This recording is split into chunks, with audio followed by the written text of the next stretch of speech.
Is there a fourth Hughes brother that no one knew about until now?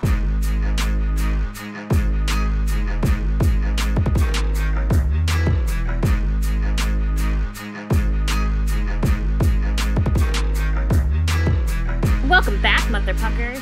Hi.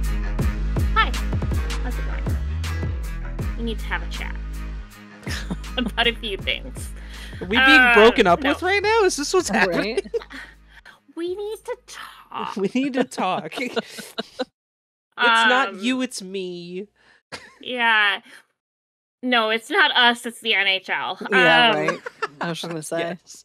No, but welcome back. As always, I'm Danger. Very scary. And I'm joined by Terrifying. two of my besties. It's very terrifying, very scary. Two of my besties in the whole wide world. The beautiful, lovely, and I was gonna make fun of you about the Taylor Swift concert again, and I won't. But I'm joined with D-Bag 91, aka G, and Chris. Fighting Irish happening? now? Like, what is this?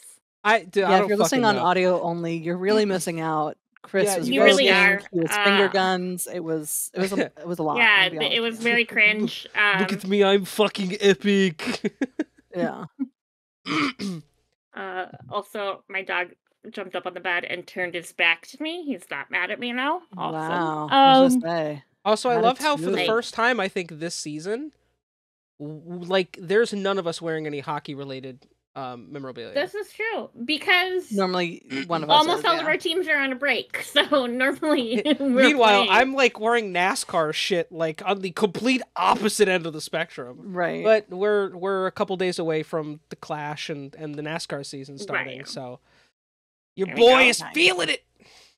And as my champion, my boy here, Ryan Blaney, I'm going in, coming out of the off season on a super high. It's too bad the Ducks can't help me keep that high going. I get off on them sucking. That's really what it is. Hey, the Ducks did beat the Wild last week. In a great game. In a very good game. It was a good game. Meanwhile, we were both distracted by the Royal Rumble, which was unfortunately at the same time. Yeah, we both were watching the Royal Rumble more than anything. But yeah, no, the Ducks game was a good game from what I watched, the little bit that I watched. Even the Wild Caps game wasn't a bad game. Yeah. It wasn't great. Could have been better, but it wasn't bad. It wasn't pretty for a while. Chris, we beat the Caps, you beat us, so therefore, essentially, you beat the Caps as well. And I'm pretty sure we lost to the Caps. You lost to the Caps, yeah. I think you did. Hockey math. Which is, there's girl math, there's dog math, and there's hockey math. Yeah. Which makes it doesn't make any no fucking sense, but no. It's all going to be okay, though. We'll get through it together, you guys. We'll get through it together up until the draft pick, and then everything gets thrown out the window, and we'll probably all yell and scream a little bit more again this year. Heaven forbid any of our teams play each other in cup finals, because that'll be a true test of our friendships. Oh God! And you know, luckily we're all very far off from that being a possibility. Yeah, so. I don't think we have to worry about that for at not least only that. 5 There's more only years. two possibilities of that. It's either the Caps play the Ducks or the Caps play the Wild. The Wild can't exactly play the Ducks in the Cup Finals unless the NHL goes. True. Yeah, we don't need divisions or conferences anymore. Yeah, that's true. It is me against both of you, unfortunately. Yeah, that is true. Doyle rules. Doyle rules. No, did you guys happen to see that? Apparently, the NHL has confirmed that they're looking at Utah for the new market. I did, yeah. They have, I forgot to put that in the show sheet, but yeah, apparently. I don't know, like it's better than like Georgia or whatever it was, but yeah, Utah, I'm more okay with. I feel like that's definitely a place that doesn't have representation for that. Right. So. Utah, the state of Utah has literally one pro team. That's it. My question is, does their sports center sell beer or alcohol in general? I've never been to a Jazz game, but that's a real good question. I genuinely want to know because I feel like that would really tank the numbers for hockey fans. The Mormons like hockey thing. I don't know. And also like sodas and stuff because like I know on the BYU campus they can't drink soda. Which why? So a lot of Mormons do drink soda. Yeah. Oh yeah. You're not supposed, like you're not supposed to have coffee. All I know is that I was recently invited to come out to BYU for a work thing, and the guy was like, "We can sneak some Dr. Pepper in if you want." And I was like, first of all, I don't drink Dr. Pepper, and second of all, what do you mean sneak? You gotta sneak in soda, right? Am I going to the Amish country? That being said, I love Amish people. They're all very nice. Dude, they make good pie. Oh, dude, they're like wizards, man. I don't understand. That's all I have to contribute about the Amish. So, alcohol is sold at the Utah Jazz games. Okay. That would make them bearable because they kind of suck. Yeah. Yeah. Maybe we should talk some hockey. Yeah, maybe. Ooh, let's do that. At this point, we should do that. That might be why we're here. I've gathered you all here today. Hockey. Christopher. Christoph. I was like, she's coming in with my government name and shit. Yeah. We're just gonna make up a government name for you, by the way. You had some updates for us for the All-Star captains, correct? I did. Some of them are quite interesting. Interesting. So interesting. So we have 4 captains for the All-Star game for all 4 teams, as well as they're paired with celebrities. I don't know why, but it's a cool idea. I'm in for it. That is kind of a cool. I'm here for it. I'm interested to know who the other 3 celebrities are. All right, so we have 4 teams: Team Matthews, Team McDavid, Team McKinnon, and Team Hughes. Your team captain for Team Matthews is obviously Toronto Maple Leafs forward Austin Matthews, coupled with very famous Toronto Maple Leafs fan Justin Bieber. Okay. Team McDavid is led by captain and forward for the Edmonton Oilers, Connor McDavid, aka McJesus. He is coupled with just throwing them all in. He is coupled by famous comedian Will Arnett, who is a very avid hockey fan. Team McKinnon, which I didn't realize he was Toronto born as well. Yeah, Will Arnett. I think most of them are Canadian. I think. Yeah. Team McKinnon is led by Nathan McKinnon, who is a forward for the Colorado Avalanche, and he is partnered with singer Tate McRae, who I didn't know was a hockey fan, but fuck yeah. Yeah, okay. I'm here for it. Team Hughes will be captained by Jack and Quinn Hughes, they play for the Vancouver Canucks and New Jersey Devils, respectively. And they are coupled with famous singer, you guys should know who he is, but Michael Bublé. Bublé. I think you spelled his name wrong. Yeah. Bublé. He's now the 4th Hughes brother. Bublé, yeah. So he has adopted himself into the family. When they were talking to him about joining forces with Quinn and Jack Hughes, he said, "Inching closer towards my dream of becoming an honorary Hughes brother. Bublé just sounds right to me." So good. I love him. Yeah. I love him, man. I like the idea that they're bringing in celebrities to participate, because it's like you're showing that these celebs like the sport and they're there for the sport. Right. I'm curious what these celebs are going to do. Like, are they going to sit on the bench as coaches? Are they going to get out on ice and receive a pass? You know what I mean? Like, what's going to happen here? And that's why I'm going to tune into the game, because I want to see what Will Arnett does with a hockey stick. Right. I've seen Bieber play basketball. I want to see what he does on ice. No, Bieber played hockey, I guess, growing up. I mean, most of them do in Canada, but he was a huge hockey fan. Hockey or lacrosse, like one of the two. Yeah. Right. But interesting. Yeah, no, that'll be fun, I think. I hope. I mean, otherwise we'll see. We're just idiots spouting nonsense at this point. Right. Well, that is what we get paid very little money to do. This is so true. We're just idiots that spout nonsense. Yeah. Interesting, though. It's some sense, not all nonsense. It's yes. We make a good point or two. Every once I in a will while. say, I do feel really validated when we make a point, and then like later on, I'll see a clip from some other like hockey pundit saying the same thing we said. I'm like, that's what I said. Right? Yeah. Makes it me feel is. good. It's like that great validation of like, hey, I do know what I'm talking about sometimes. Right? I'm not a full idiot, just a partial one. Just a partial one. Yeah. Slight idiot. It's fine. I have idiotic tendencies. Same. Big same. Put that on a t-shirt. Yeah. I tell Dave all the time, he's not always an asshole. He just has asshole tendencies. There you just go. Sometimes, and we all do.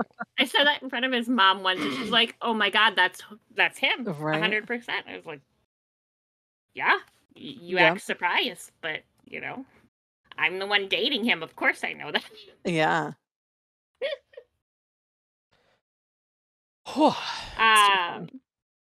G. Yeah. Did you have some PWHL updates for us? I do. So first, there's a few things we're going to talk about. They have set a Canadian record for professional women's hockey. A crowd of 8,646 people packed Bell Place on Saturday as Montreal hosted Ottawa. The attendance record set for a professional women's hockey game played in Canada, surpassing a crowd of 8,318 on January 2nd when those two teams met at Arena at TD Place. The worldwide record for a pro women's hockey game was set on January 6th when Minnesota hosted Montreal. Again, that was at 13,000. The league's total attendance so far through 22 games is 106,658. That's for an average of 4,848 attendees per game. So huge mark for them. That's amazing that they're seeing attendance remains so steady, I would say. Also, Canadian Prime Minister Justin Trudeau attended Wednesday's game between Boston and Ottawa at the arena at TD Place. He brought his son Xavier and his daughter Ella Grace. And he addressed the home team before the game and was presented with a PWHL Ottawa jersey by Captain Breanne Jenner, which is kind of cool to see someone that high up supporting it. Also, there is a new player safety directive. So following a review of the PWHL Player Safety Committee, Boston's Taylor Winchkowski, we're going to go with that. Taylor, let me know if I said it wrong, was suspended for Saturday's game following an illegal hit to the head Wednesday against Ottawa. Player safety is a priority for PWHL. The league, in consultation with the PWHLPA, wow, that's complicated, has communicated to all teams that hits to the head will not be tolerated. So I will say, shout out to them for the first hit of the head being taken seriously and actually suspending somebody for doing that. Yeah. Our standings update is that Minnesota is 3-2-2-1. Montreal is 3-2-2-1 as well. So they each have 15 points and lead the standings at the end of this month. Boston is 2-2-0-2. Ottawa is 2-0-3-1. New York is 2-1-1-4. And Toronto is 2-1-0-5. So that's where we stand.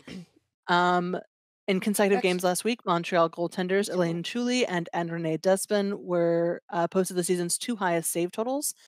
Chuli turned away 45 shots. Wow, I can't read basic math. In Wednesday's 2-1 victory over Minnesota, Despin's stopped 43 in Saturday's 2-1 win over Ottawa. Montreal was outshot by 20 in each game. But those are huge numbers. 45 and 43 saves are pretty big. I'm still trying to wrap my head around this standings thing. That's too many numbers. Yes, they do their numbers a little bit differently. Way too many numbers, bro. I had a hard time memorizing 3 in the NHL. Yeah. They got 5, 6. They have wins, losses, overtime wins, and overtime losses. As well as shootout wins and losses. Yeah. That's a lot, bro. But I mean, I do kind of like that their point tracking system is more comprehensive. Whereas us, it's just 2 points if you win, 1 point if you lose in overtime. Here, there's a little bit more flexibility, and I think that might showcase teams a little bit better when it comes to whatever their final situation is going to be. Yeah. Championship. I don't know if they're going to. It remains to be seen what they're going to do in terms of a championship, if they're going to get a cool cup or what. Yeah. So, I will say real quick, we'll go through their 3 stars of the week as well. Our 3rd star is Natalie Spooner, a right winger for Toronto. In 2 games this week, she netted both goals in a 2-0 win against New York, her team's first victory on the home ice this season. She scored the winner by carrying the puck into the offensive zone, evading the New York defenders, and then cutting across the crease and tucking the puck between the goaltender's pads. With 5 goals thus far, Spooner leads her team in goal scoring and is one of 2 players on Toronto with multiple goals. For 2nd star, we have Brianne Jenner, center for Ottawa. This makes her first appearance as the 3 stars of the week list after recording her first 3 points of the season. The forward scored her first PWHL goal, the game winner, in a 3-1 win against Toronto. In her team's next game against Boston, Jenner would record a power play assist in the 3rd period, which was her first assist, and at the time tied the game 2-2 after her team had a 2-goal deficit earlier in the match. She also won 72.7% of her faceoffs this week, which is, again, pretty cool. She finished the week with a huge face-off win percentage of 61.3 across 3 total games. Our first star is Alina Mueller, center for Boston. Mueller takes the first star a week after being named 3rd star of the week. She led all players in scoring last week with 2 goals and 2 assists in 2 games. Mueller scored her first goal, a power play marker, on January 24th against Ottawa after entering the game with 5 assists through her first 5 games. She had an assist on the game-winning goal with just 52 seconds remaining in regulation play, clinching 3 standing points for her team. She then made it 2 games in a row with a goal, scoring her first period tally against Minnesota. The Swiss star once again assisted on the game-winning goal, this time in overtime, securing her team's 2nd win of the week. She now shares the PWHL scoring league with New York's Alex Carpenter with 9 points. She also leads the assist category with 7 through 6 games played. The center has amassed 8 points in her past 4 games, propelling Boston to 3rd place in league standings. So a shout out to those 3.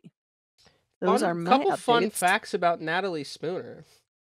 She competed on season 2 of The Amazing Race Canada. And in 2019, she competed on CBC's Battle of the Blades, which is it's an ice skating form of Dancing with the Stars, to which she finished in 2nd place. Good for her. That's awesome. Random ass facts, but shout out to you, Natalie Spooner. Shout out to Natalie Spooner. Also, just the name Spooner is amazing. Well, so I had to check because there was an NHL player named Ryan Spooner. I wasn't sure if they were related. It turns out that from my calculations and my findings that they are not. Oh. Right on. So, fuck me then. Yeah.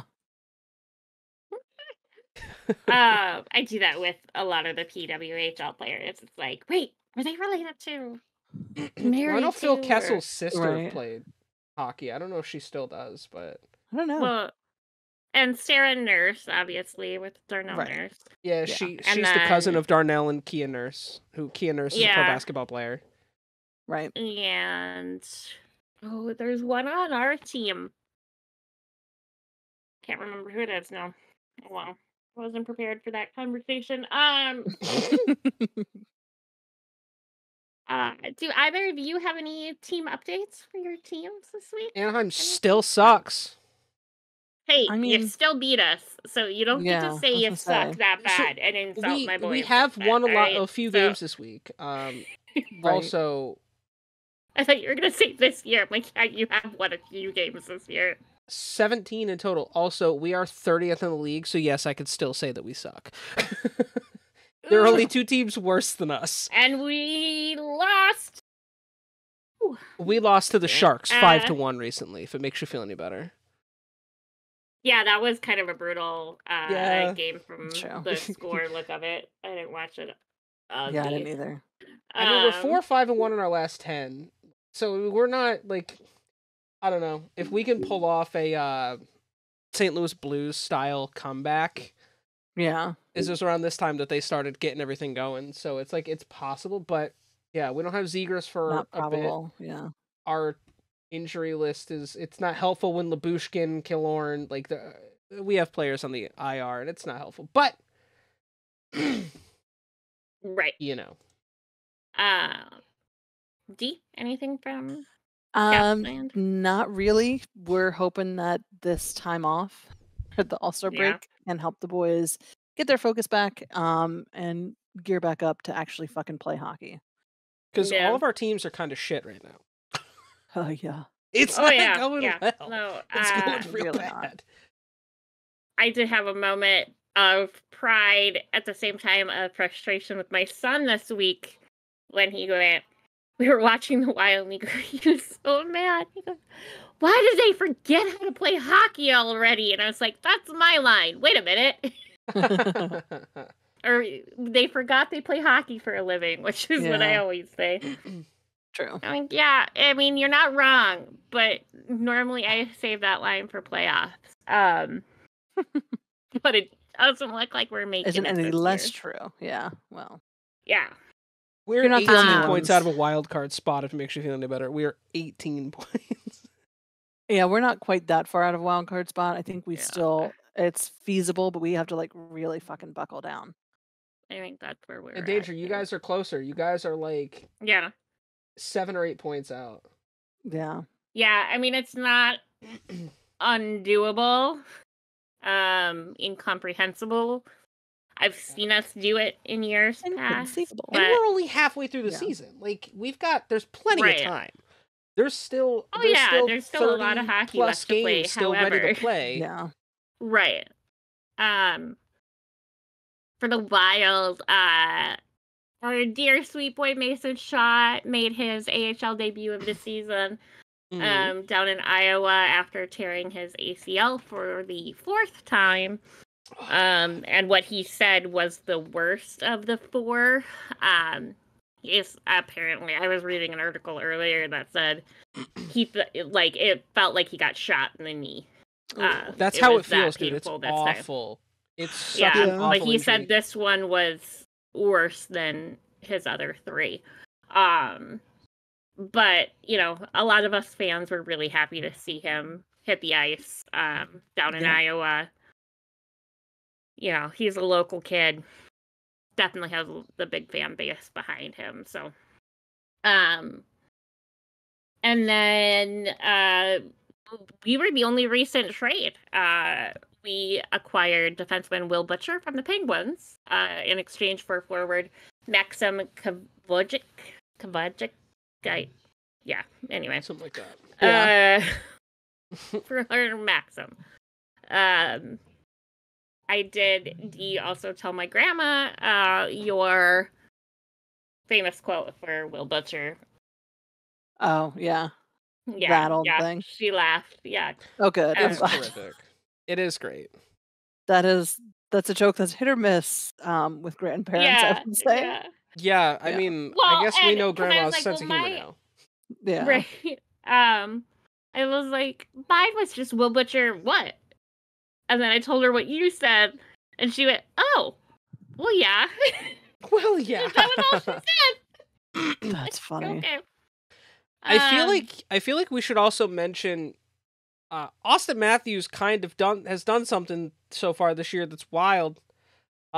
He matched his total for goals last season before the All-Star break. Hopefully he can keep up the momentum after the All-Star break and it doesn't, tucker him out too much. I know. Right. Having to be team captain. He is at 40 goals for the season, which matches his numbers last year. And that's insane numbers. Like, to put up 40 in the first half of the season is so mind-blowing to think about. Like, he's having the type of season that Connor McDavid had last year. Yeah. And like, right. We all Ovechkin has had in years past, and yeah, like these are big numbers. Even look at Crosby. Crosby's on pace to score 40 goals this season. Yeah, he hasn't done that in like 10 years. Yeah. Meanwhile, Ovechkin will be under 40, and he also hasn't done that because normally it's over. Ovechkin might be under like 20 if he keeps going. I know. It's not going well for him. He's having a slump year. It's a rough season. Which yeah, I will say, it's not all like his attempts, because he has had some incredible shot attempts. He's just either had bad puck luck, or he's been hitting brick walls like Bob, or you know what I mean? Yeah. Like, there's just nothing you can do when you're up against a killer goalie. Right. Right. Yeah. Yeah. I mean, it. But also, he needs to get his shit together. So there's that too. Absolutely. For the Wild too, Brock Faber is significantly right now at least the favorite to win the Calder Trophy. However you say it. Yeah. Being that Bedard is hurt right now, but like even before Bedard's injury, I mean Faber and him were pretty much neck and neck. Just nobody was talking about Faber because Bedard is Bedard. Well, but it'll be to be fair, without Bedard being on the ice, the Chicago has sucked. Yeah. Oh yeah. No. Chicago's the worst team in the NHL, and even with, to be fair, even with Bedard, they sucked. Yeah. Yeah, they got worse. Yeah, they got worse. Their star player is a literal. Right. Well, and like from what I was reading too about his injury is like the higher ups keep sending some of these veteran guys to talk to Connor to try to get him to slow down and understand you don't want to rush back out there because if you take another hard hit, you're out that much longer, And like, props to the kid that he just wants to fucking play. And I'm so on board for that, but like at the same time, bro, you gotta slow down. You can't throw your career away. You've got such a long career ahead of you. Season. Yeah. Look at Connor McDavid is the perfect one to talk to about that, because he tore his ACL his rookie year. And like, I would hope that McDavid, if he has an option to reach out, would take it. Connor to Connor. Yeah. Connor to Connor. That was a podcast idea. Right. There you go. Episode. That'd be pretty wild. But pay us royalties for the idea. Yeah. Exactly. No, we'll facilitate the conversation from Connor to Connor. We'll mediate. We can all mediate. It'd be great. Yeah. Yeah. I did I totally would mediate that. No, I'm just kidding. I did see on Saturday, it was cool, during the Ducks broadcast and the intermissions, they kept showing the an interview that Kent French, who is our lead guy for the pre-games and post-game and stuff, all things like Duck stuff. He did he had an interview with Chris Pronger and Scott and Rob Niedermeyer, who were pivotal parts of the 2007 Stanley Cup win for us. And it was cool just to see those guys talking and like just reliving some of the old memories of some of the older games. And they asked was there any talks about the cup lineup and when you guys won it, who would that? Pronger goes, yeah, no, I wanted to make sure I got it first because I wanted to be the one to hand it to Timu. And everyone started laughing. He's like, I wasn't worried about holding it. He's like, I just wanted to be the one to give it to Timu, so I scored some brownie points. Right. I was like, oh, and like, what a legend. Fucking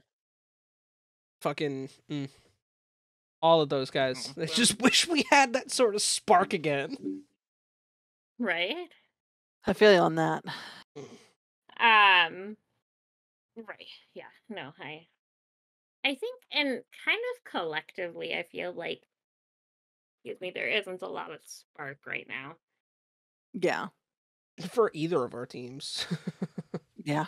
Right. Well, yeah. I mean, like, we're just in the NHL in general. Like, the top teams are the top teams, and like, right. That's what makes it tough. Is like, who's gonna be pushing everyone, like who's gonna be setting the bar this season, and for us, like, yes, we can hold out the dream of the 2019 Stanley Cup run that the Blues had. That'll happen to us, but let's be real. Like, you got to compete with this top 5, and it's even this top 10 is disgusting.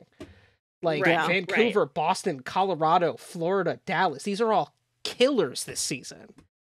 Right. Although we also have historically seen a lot of them break down when it comes to playoffs. Yeah. Right. Yeah. Because playoffs, as we've talked about on the show before, playoffs is a whole different fucking animal, dude.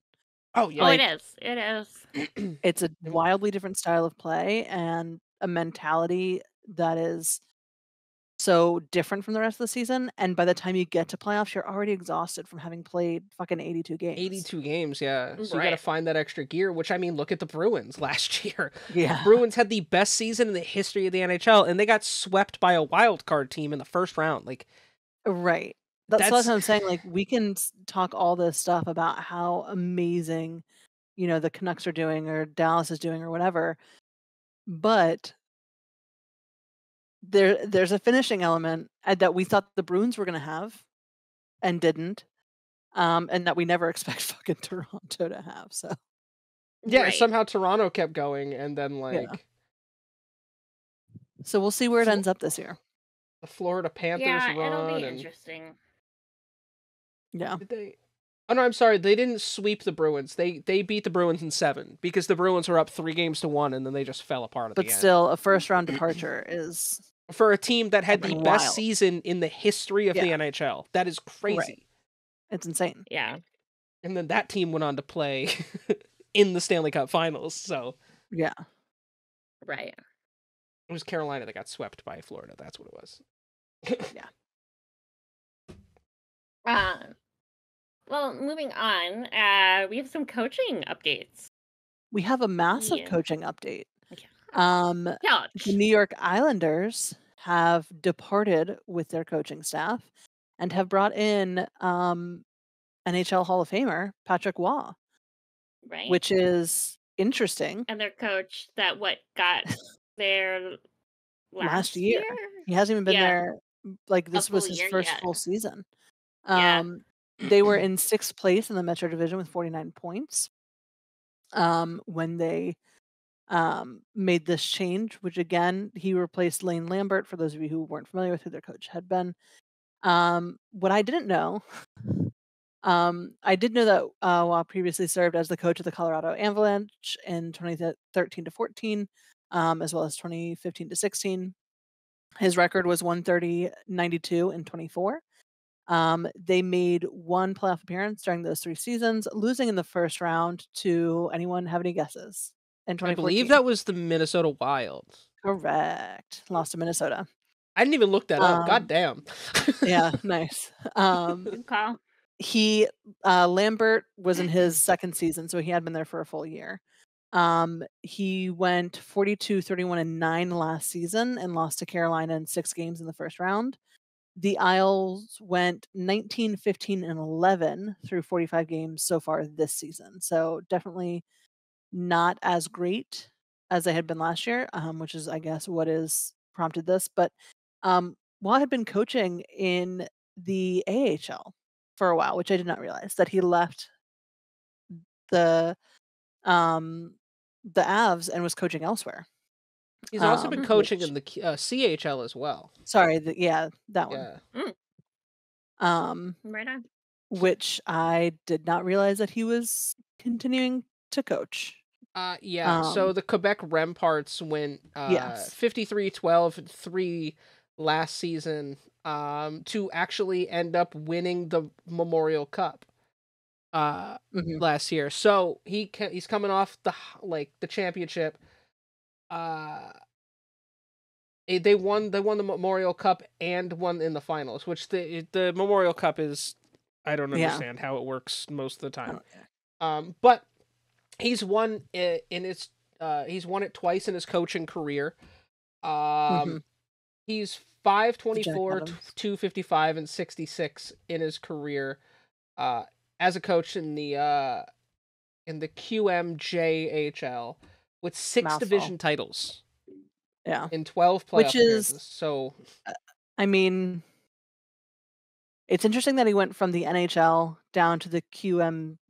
Down to the CHL. Yeah. And is now coming back up. I think that's an interesting progression.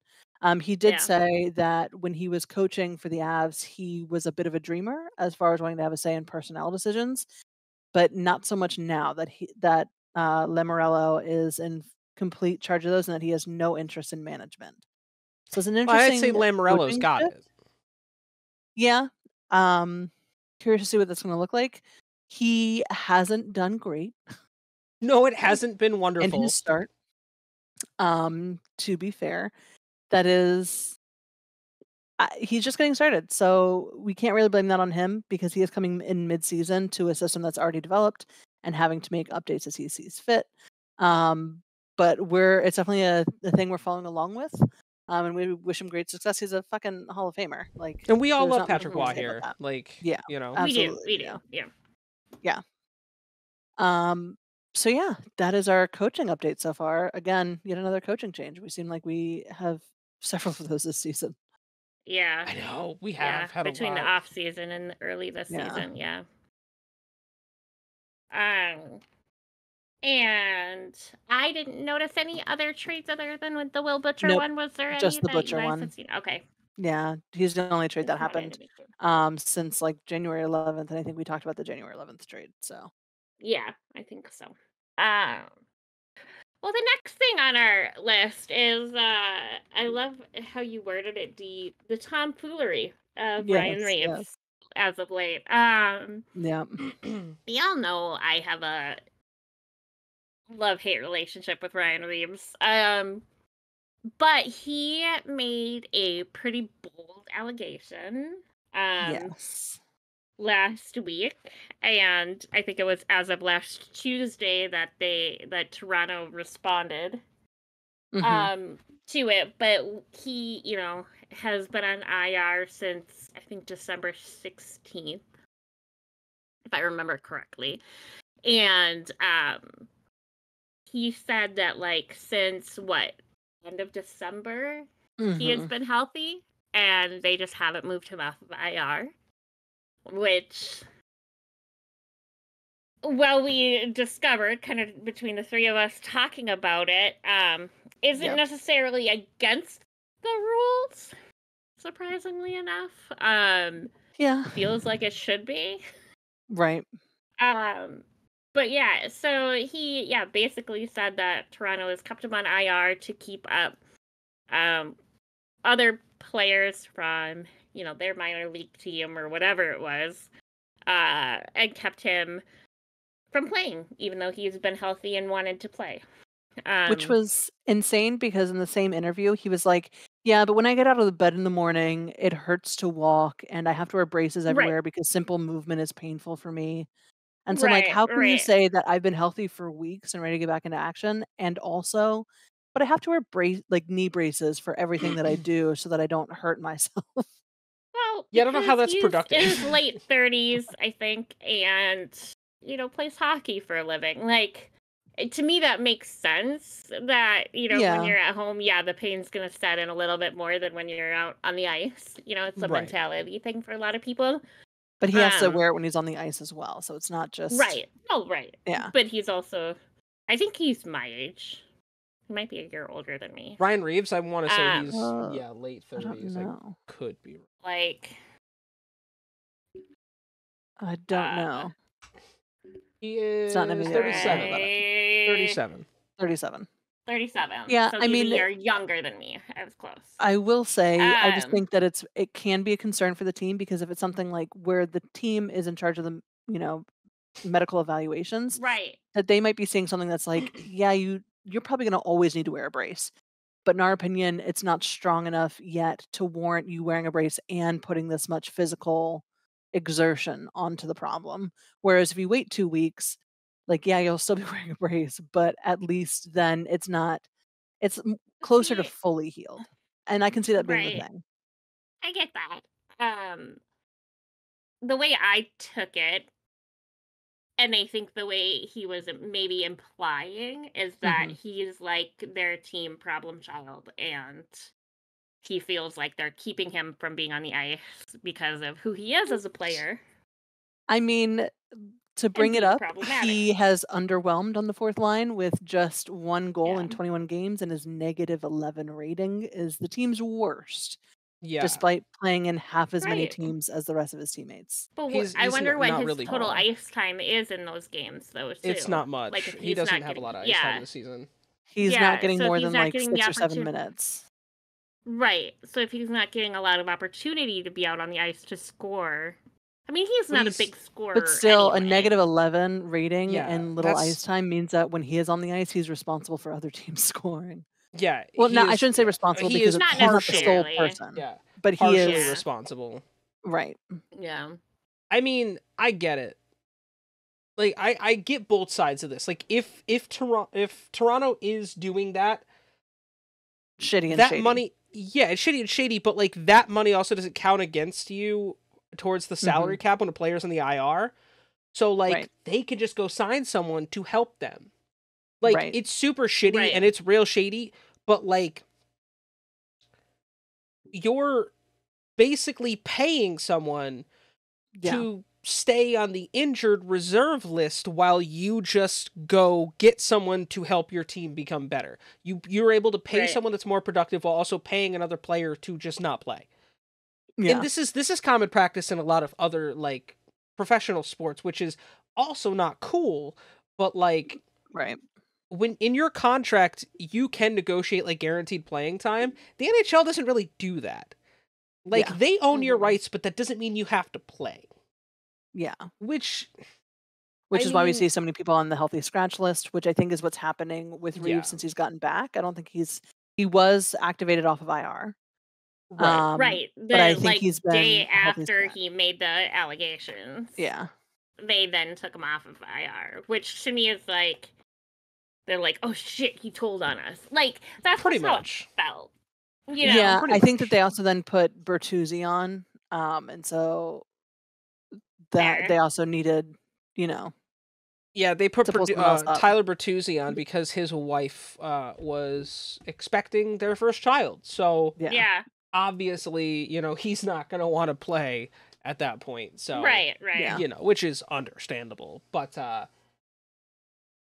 people were questioning that, and I was like, well, Tyler Bertuzzi has done exponentially more in this season. Like I understand Ryan's frustrations, but it's like, dude, you're not producing anymore. Like, it's great to continue to play for the love of the game, but like, how is that going for you? I guess my question is, does he really love the game? Because I feel like he's not playing well, and that has to be the only reason there has to be an emotional. Well, no, there has to be an emotional component to that, right? Like, a lot of the players that we've seen when they're playing shitty talk about how it takes a toll on their mental health.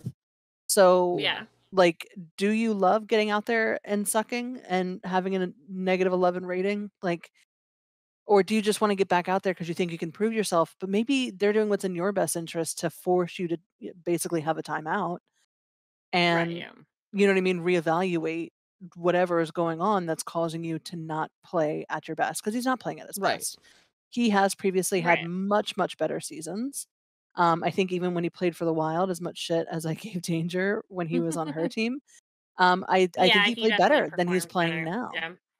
Yeah, that's fair. And I don't know if it's an age factor. I don't know if it's he's not gelling with his team factor.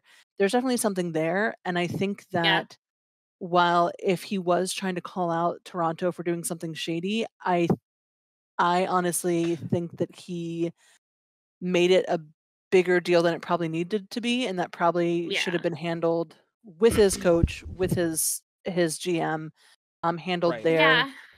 Because to be clearly fair, there's we a don't different know if issue. he also brought it up ahead of time and got nothing, to them and got no response. Well, and we saw this with like Chara. More, I guess most recently, that's like a player in this kind of scenario is Zdeno Chara. Zdeno Chara should have retired from the NHL probably 5 years ago, but because all he wanted to do was play hockey, he had some of his worst performances of his career just because he wanted to continue playing, and it ended up not being worth it for him. So I don't want to see Ryan Reeves go down that path. If that's the case, to just play because it's all he knows, it's like, but now you're tainting the success you had, because everyone's going to remember your last few years of you just being awful, Yeah. I think that he could absolutely take a page out of PK's book or Biz's book and start doing some commentary stuff. And I think he'd be great on commentary. I think he's a personality, so I think that as an on-air person, it would be entertaining in some regards. They would have to be very careful. It would be entertaining. Yeah, my fear would be that he's not going to be PC enough for commentary, but maybe. I mean, somehow Biz is PC. I don't know if you guys have ever listened to Spittin' Chicklets. No, like he goes hard. But Biz also understands the need to the business. Be PC. The business. I like what you did there. As he was elbow dropping fucking C buoy on national. See, like TV. that's something that Reeves could do. That's fucking funny. That would work well for Reeves. That would work well for Reeves because both him and Biz were enforcers. So like, right, that's fair. I think that they would have to be very careful in their contract to be like, hey, by the way, you can't say any of these words ever. just avoid half of the things that you think you could say. Just don't do it. Right. Yeah. But I think that would be more fulfilling than putting his body through whatever it is he's putting his body through that resulted in him ending up on IR anyway, like in the first place. Yeah. Like, why continue to put yourself in that pain for a very limited payoff? Fair. Because art is suffering. Yeah. Very fair. Well, and that kind of leads us into the next topic a little bit, because talking about how that can take its toll on mental health and, just player physical and mental health, we should say. Yeah. We've had quite a few people, it feels like maybe this year, I think they're just joining faster, the player assistance program, or leaving for personal reasons or mental health reasons or whatever that may be. Chris, I think you had a couple of points you wanted to bring up with it. I do. So, announced a couple of days ago, I'm sure everyone has seen by now, but Blue Jackets forward Patrick Laine is entering the Players Assistance Program. This comes on the heels of the past couple weeks where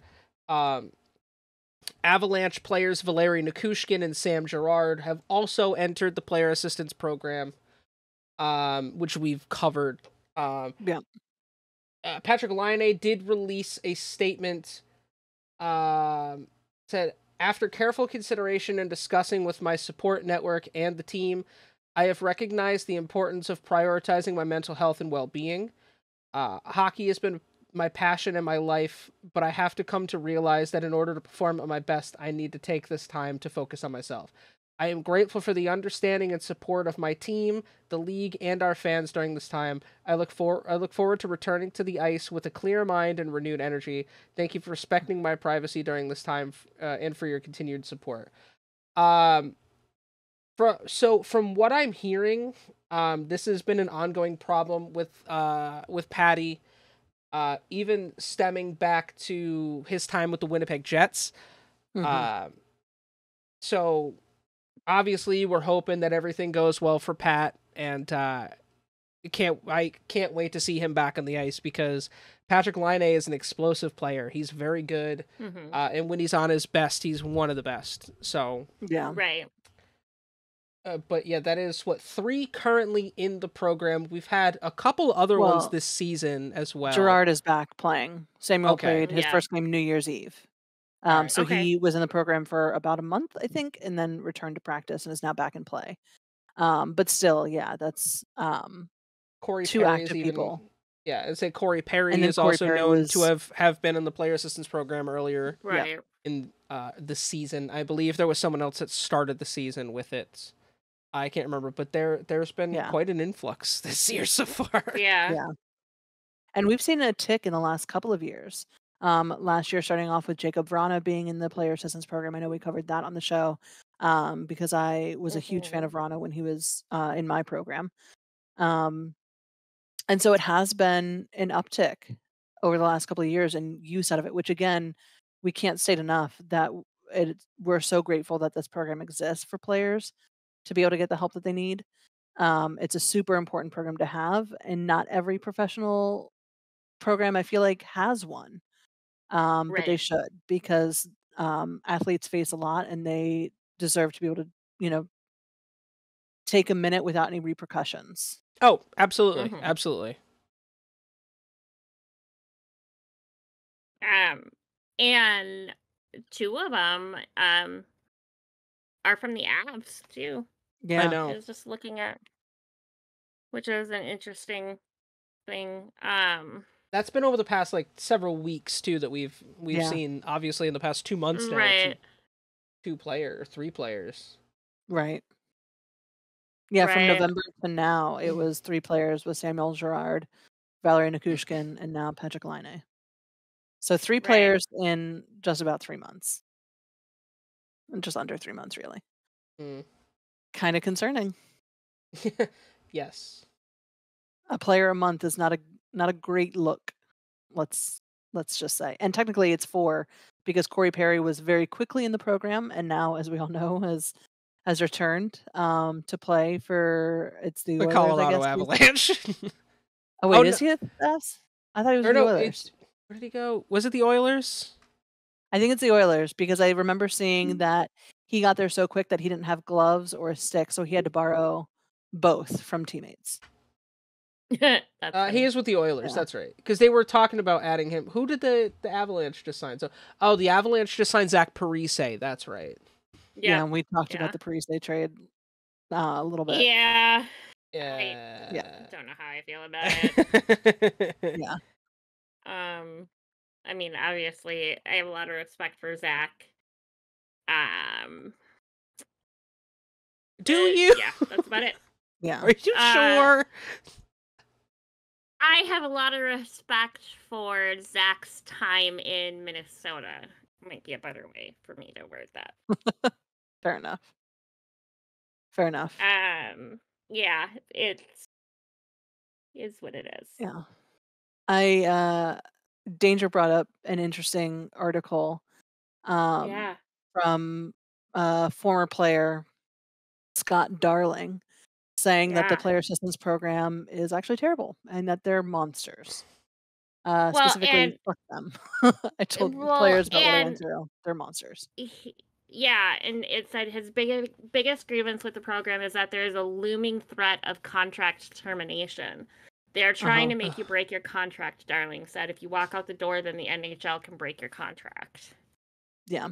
Which is an interesting take on it. I happened to be, just trying to, see how many people had gone into it and remind myself of some of the circumstances and whatnot. And that article came up when I searched. So, and that's from a podcast called What Chaos that he was on. So an interesting thing. I think what he's referring to is that if you enter the player assistance program and then try to leave wherever it is you get sent, if it's a rehab of any variety or therapy of any variety, and you decide that it isn't working for you, you can't just up and walk out. Otherwise, they will terminate your contract. Which as someone who has had various family members really struggle with different types of alcohol and drug abuse, there is a reason why all these programs don't let you just up and walk out the door. And it's because absolutely. It's hard. Right. It's hard work that you have to put in, and it is in your best interest sometimes to not be allowed to leave. Having said that, I have also had a lot of family members deal with alcohol and drug abuse, and some programs are not good for you. They are not run by compassionate people who have an interest in treating you as an individual versus treating a drug disorder in general. And so you might not be getting the best treatment for yourself. And so I would hope that the NHL is willing to take that into account and help you find the best option for you. And it doesn't seem like that happened in Darling's case. And that really is a shame. But overall, I do think it's helpful that this program exists, as we have seen it help other people previously, to at least get them back to a sense of being able to play again. I mean, Bobby Ryan is a perfect example. A few years ago, he entered because he struggled with alcoholism and substance abuse, and it tanked it, like took everything away from him, and then he came back and lit it up. He had like 2 hat tricks in a week. It was crazy. Yeah. So again, I think it's situation based. I don't want to minimize his experience because it's very clear that he had a terrible experience and it did not help him the way that it should. I don't know when that was that he went in. I don't either. The article itself was from November of last year, so that's relatively recent. It looks like it was February 2019. Okay. That he took his leave of absence. So I can only hope that the program has changed since then. For every negative experience, there's going to be positive experiences with the program too. But that also kind of segues us into our question of the week.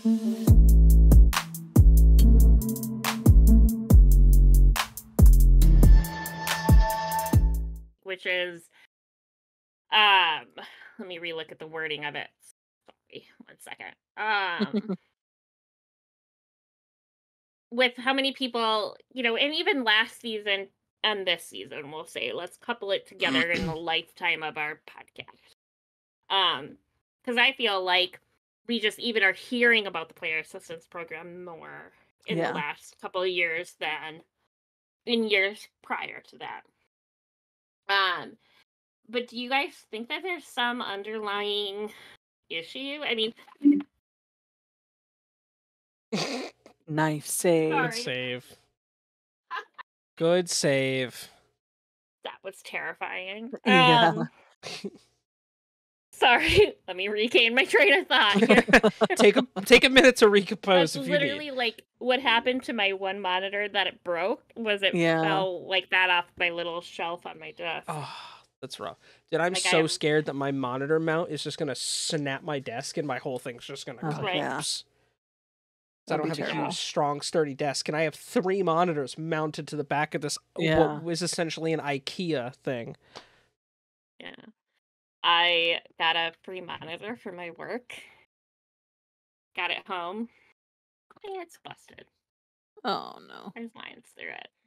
But I'm hoping that the lines through it are because I need it connected because it's got like the VGA. And like some of those like dead pixel stuff you can actually fix. Yeah. So I have to look at it because it's like bigger than my third monitor. And I have it vertical on this side, which is why my camera angle changed again and stuff. But that scared me. I could have been down to 1 monitor, and that would have sucked. Ruined life. Yeah. Once you have more than one, you can't go back. Right. Well, I had 2 forever, and then I finally had the money to buy a real cheap small one. Mm-hmm. Got that one installed, and within a week, my second one fell and broke. Busted. Yeah. Oh. And I'm like, no, I just got to 3 again. Anywho. You weren't meant to have 3. Getting my... Yeah, clearly.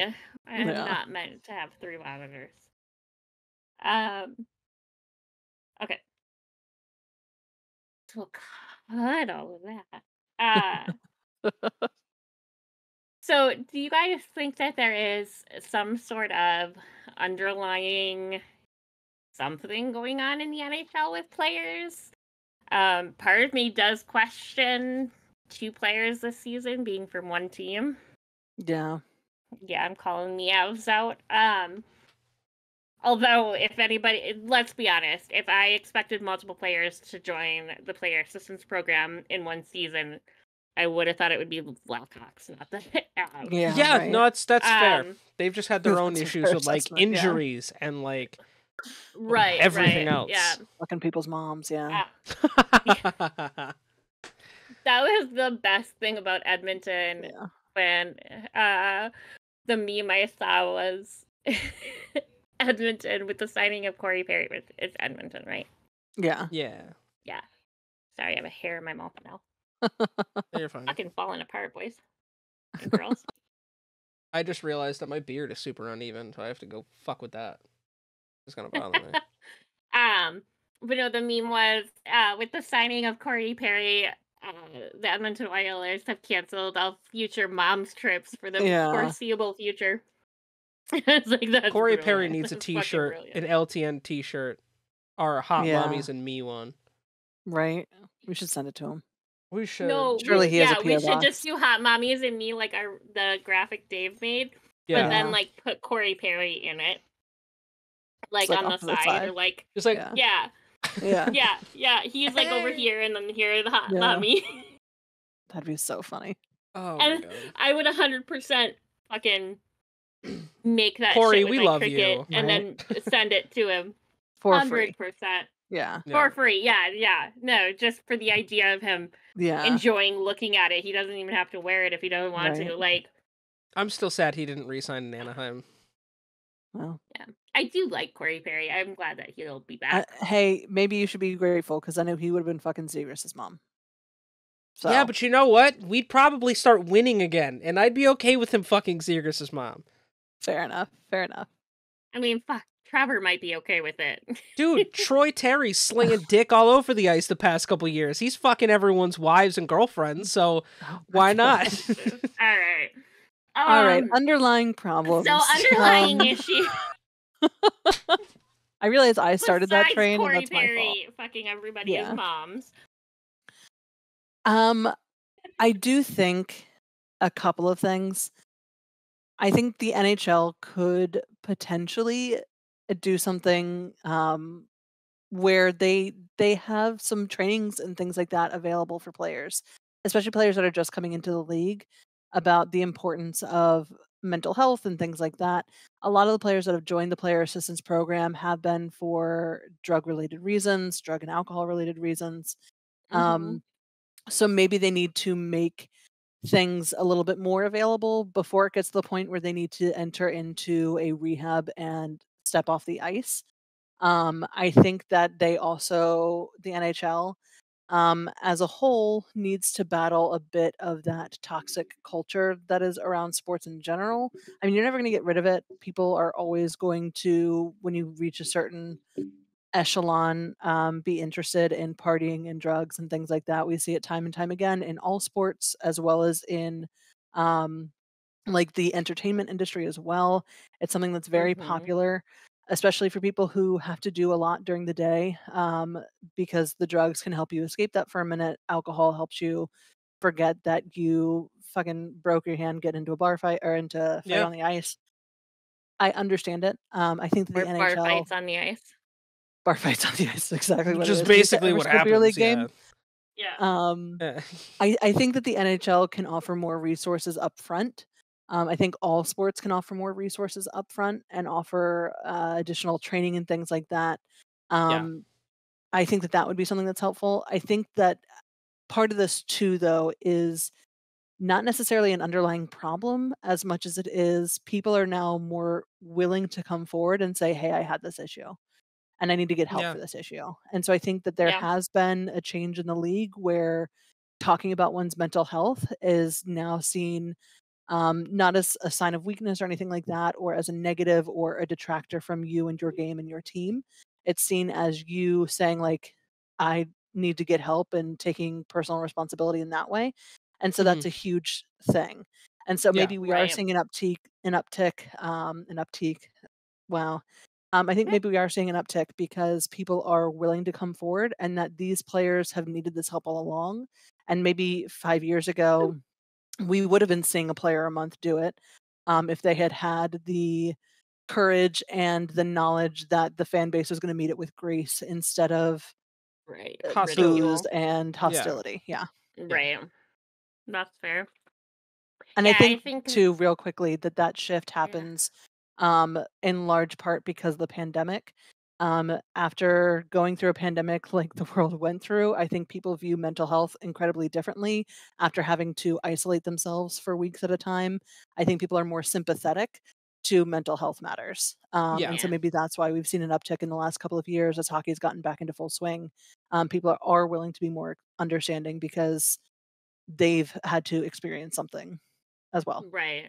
So that's mine. Yeah, I was gonna say I think that part of it is just that people are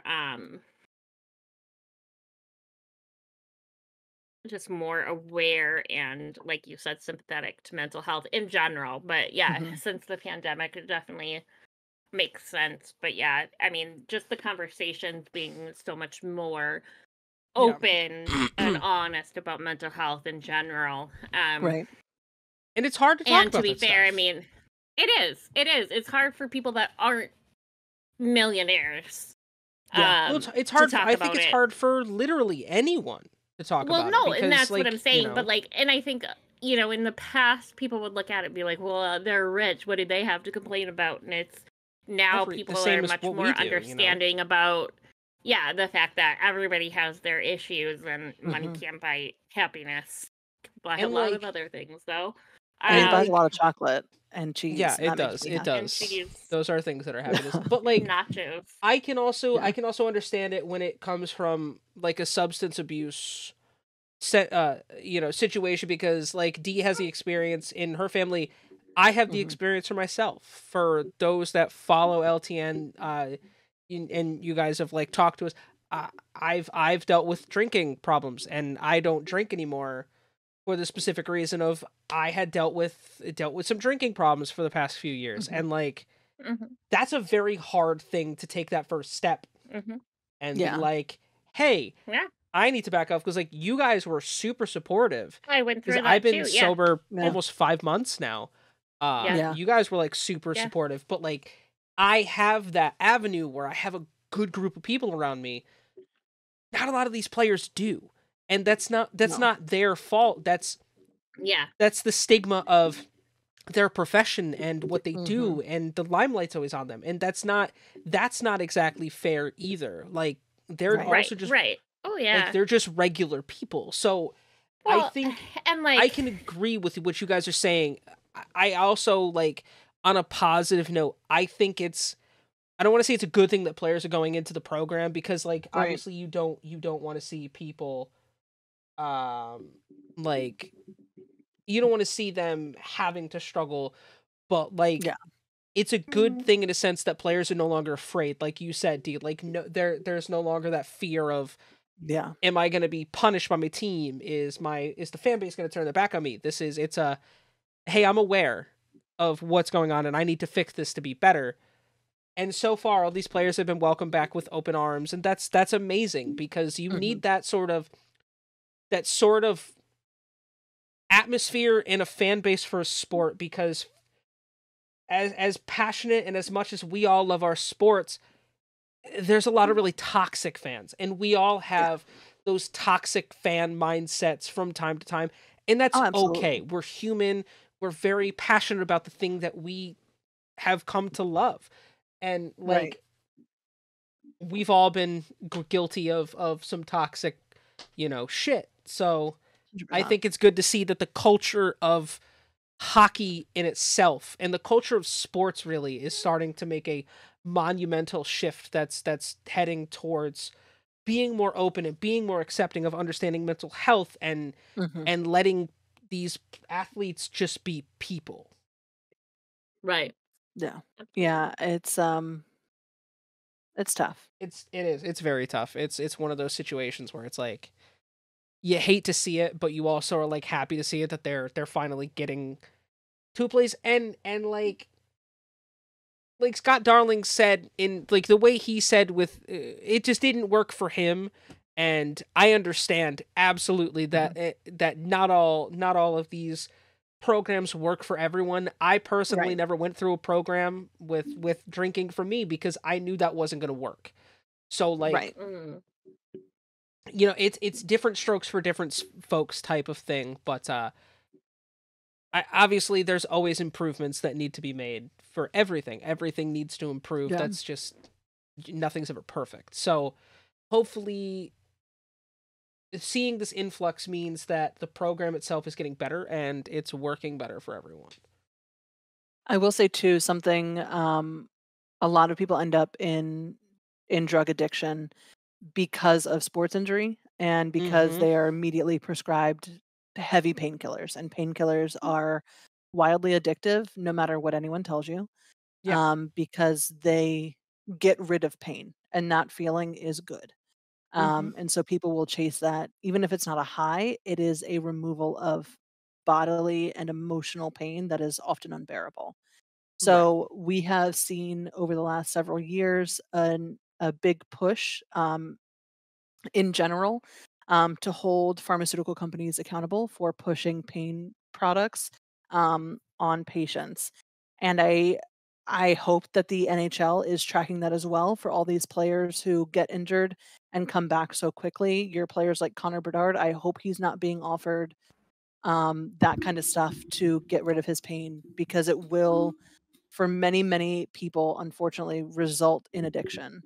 And that is something I think that the NHL can be careful and mindful of as well, and help to track. Because I do think that many of these players, when they face these things, it's the result of a sports injury that they've grown, an addiction to the relief that they got during that time. So that would be my only other note, is that we as a society especially, but the NHL should be tracking to make sure that people aren't too getting into that kind of stuff. Yeah. Right. Yeah. D. Yeah. What's up, friend? Who are our stars of the week, month, year? Stars of the week. The month hasn't been released yet because I guess there's still a game to be played. Stupid. I do want you to just, for everyone's sake, though, if you would mention who was the star of the week last week when we didn't do a show. Oh, yeah. Number one star of the week was a very particular player that I just feel like deserves the recognition from the Pucked Up podcast. All right. Is it Pius Suter? It's not Pius. It is. So we will start with last week's NHL Stars of the Week. I should have known, because I did know who it was last week. You didn't know? No, I did know. I looked up. I was like, "Oh, Danger is going to be happy," and then I immediately forgot about it because we didn't do a show last week, and so I was like, "Oh, okay, whatever." And then I was like, "Oh, this week," and I pulled up this week. All right, so starting it's not the same guy. So for the week of January 15th through January 21st, our third star of the week is Logan Thompson, which is who Danger is really excited about. Logan Thompson, goalie for the Vegas Golden Knights. He posted wins in all three starts with a 1.34 goals against average and a .956 save percentage, helping the Knights to conclude their 5-game homestand with a 4-1-0 status. He started the week allowing 1 goal in consecutive contests, turning aside 34 out of 35 shots in a win over the Preds, and making 29 saves in a 5-1 win over the New York Rangers. The win over the Rangers came in the 500th game in franchise history, the most wins and points among all franchises through the benchmark. Thomas concluded the week with 23 saves and a 3-2 win over the Pittsburgh Penguins. Second star, David Pastrnak. Gotta love Pasta, right winger for the Boston Bruins.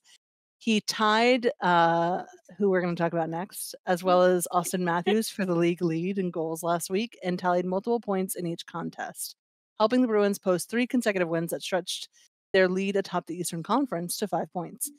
He had a goal and an assist in a 3-0 win over the Devils, as well as reached the 60-point mark in his 43rd game, matching his pace from the 2022-2023 season that ended in a career-best 113 points.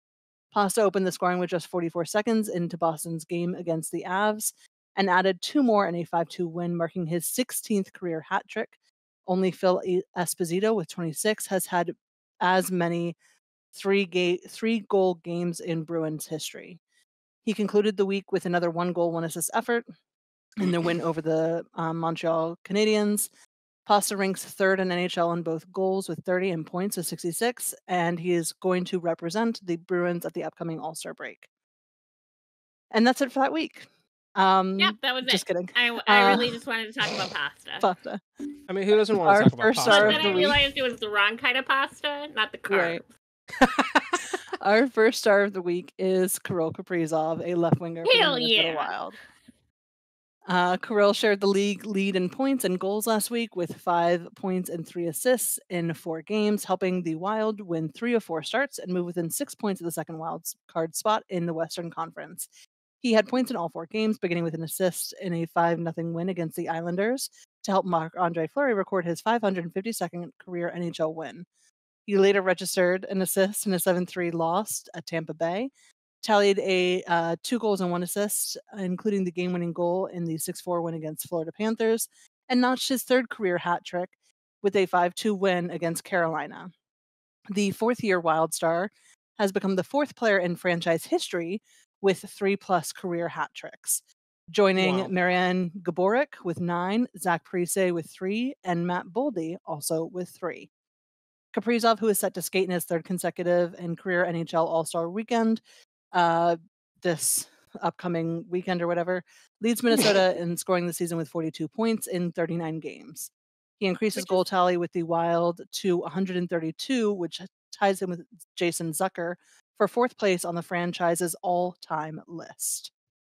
Right. And like looking at, because it was Gaborik, Koivu, Zucker, and I think Kirill, if I remember correctly. And there is a statistic that showed where each of them were in their career with the Wild versus Kirill. And like, I mean, he is on track. As long as he continues to stay with the team. Yeah. As long as he continues to stay with the team, which I don't foresee him going anywhere anytime soon. He seems to really love being in Minnesota. And they seem to like him pretty okay, too. Right. Yeah, it seems to just kind of be working out all right. Yeah, it's working well for everybody involved. It's a very amicable, happy, healthy relationship we have with Mr. Kaprizov. Yes. But yeah, like he is on track to beat all of the above people.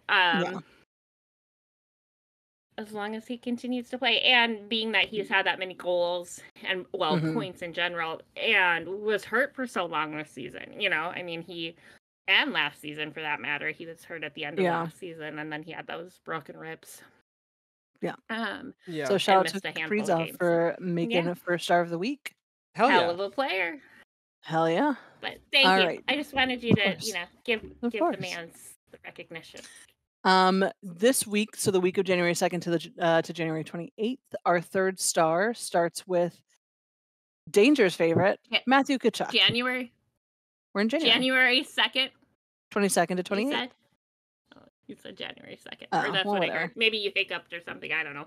Anyway. January 22nd to the 28th, we have Matthew Tkachuk, a left winger for the Florida Panthers. Which I believe Danger's cheers usually fuck Tkachuk at any point. I mean, that's her along with everyone else that's not a fucking Panthers or a Senators fan. Right. My dad was talking the other day. He goes, yeah, we played one of the Tkachuk brothers, and he's a little bitch. I don't know which one it is. They were playing the Panthers.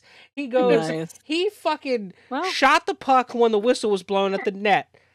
And everyone came at him, and then someone did it to get back at him, and he got all pissy and attacked him. Like, yeah, he's a whiny little bitch, just like his dad. Yeah, he is a whiny little bitch boy. Like, True. Keith Tkachuk was the same, so Matt and Brady are the same. Matty boy had a 4-goal, 4-assist week, so he did pretty okay for himself. That's a pretty good week. 4 goals, 4 assists in 4 total games. To help the Panthers to a perfect week. He produced multiple points in each of his first 2 games in a 4-1 victory over the Preds. His 4th 3-point performance of the season, actually. Oh, wow. And 2 goals and 1 assist, so his 4th 3-point performance of the season, and a 6-2 win over the Coyotes. Tkachuk then picked up 1 assist in a 3-2 shootout win versus the Penguins before closing the week with 1 goal, 1 assist, and a 3-2 overtime against the New York Islanders. The 26-year-old has points in each of his last 5 outings, ranks 2nd on Florida and 21st in the entire league with 16 goals and 35 assists through 49 total games played so far this season. 2nd star is Chris's favorite, Connor McDavid, and I mean that literally, Chris's favorite, Connor McDavid, center for the Edmonton Oilers. McDavid, who will captain one of the weekend's 4 All-Star teams, collected 4 goals and 4 assists in 3 appearances to power the Oilers to their 16th straight victory dating back to December 21st, one shy of the longest winning streak in NHL history. I hope I'm fucking jinxing that for you right the fuck now. He scored once in a 4-1 triumph over the Columbus Blue Jackets. He then factored on each of the Edmonton's next 7 goals to close the week. recording 2 goals and 1 assist, including his 66th career game-winning goal in a 3-0 victory over Chicago, and 1 goal and 3 assists for his 36th career 4-point performance, and a 4-1 win over the Nashville Preds. The 27-year-old, who has found the score sheet 15 of the Oilers' 16 games during their current winning streak, sits 5th in the league with 20 goals and 47 assists overall this season over 43 games played. The reigning Hart Memorial Trophy winner, Ted Lindsay Award winner, Art Ross Trophy Award winner, and the Maurice Rocket Richard Trophy winner also paces among the 23-24 leaders in assists with 4th at 47, power play assists tied for 6th with 20, and power play points tied for 9th with 25. That's absurd. And I said that's absurd. By the way, he is not my favorite player. He is definitely one of. Like it's hard not to like Connor He's one McDavid. of your favorite players to talk about on the podcast. Yeah, I mean, and but again, it is hard not to. He's definitely one of my top 10 favorite players in the league. Yeah, like the guy is the best player in the world. Like, you know. Yeah. Our first star is a guy I love to hate because he doesn't play for my team. We all love to hate him, D. We all love to hate this person. Nikita Kucherov, a right winger for the Tampa Bay Lightning. Kucherov, who will be making his 5th career NHL All-Star game. What the fuck? Do you want to try that again? Yeah, maybe. Kucherov will be making his 5th career NHL All-Star game appearance this weekend in Toronto. Paced the league with 4 goals and 5 assists and a +7 rating in only 3 games this week. That's insane. Yeah. He helped the Lightning get their perfect week and into 3rd place in the Atlantic Division. He registered 3 goals and 1 assist, his 5th career hat trick, and his 25th career 4-point performance, and a 6-3 win over the Philadelphia Flyers. He then had 1 goal and 2 assists, his 13th outing with at least 3 points in 23-24 alone, which is crazy that in 13 games he's had, or in 43 games he's had 13 3-point games. I think I said that right. In a 6-3 win against the Arizona Coyotes, he finished the week with a pair of assists and a 6-3 victory over the New York Jersey Devils, his 26th multi-point effort through 49 total games this season. The 30-year-old Kucherov, who won the Art Ross Trophy in 2018-19, currently tops the NHL with 32 goals and 53 assists, 1 point more than the Colorado Avalanche center Nathan MacKinnon. Kucherov also ranks among the season's leaders in power play assists, 1st with 26, power play points, 1st with 37, assists tied for 1st with 53, shots on goal only 3rd with 210, goals 4th with 32, and power play goals tied for 4th with 11. Again, if Kuch ever wants to come play for the Washington Capitals, I'll happily sign him myself. You know what's crazy is with the season that Kuch has had, he's not even close to leading the league in goals. Like he's leading in points and assists. Dude, he is 8 goals behind fucking Austin Matthews. Yeah. It's insane.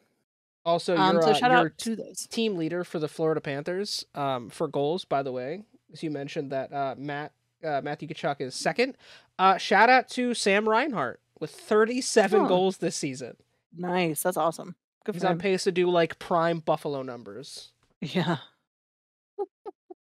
That's crazy. Shout out Sam Reinhart, yo. So yeah, those are our players of the last 2 weeks. Awesome. Thank you for that. Yeah. So next, we're going to talk about something kind of serious. Well, not kind of, very serious. For a moment, we're not going to delve too deep into the subject. A, it's not our place, I don't think, and B, there just isn't enough information out there for us to fully form opinions on the matter. So we're going to talk about the facts that are out there, and those of you that are up to date on your NHL news will likely know where this conversation is going. So we have 4 NHL players and 1 Swedish player right? Switzerland. I believe they're all in Sweden or Switzerland. He plays for Embry. They are all Canadian national. Right, but he's currently Formanton is currently. But playing he is currently right. in the So yes, 5 players,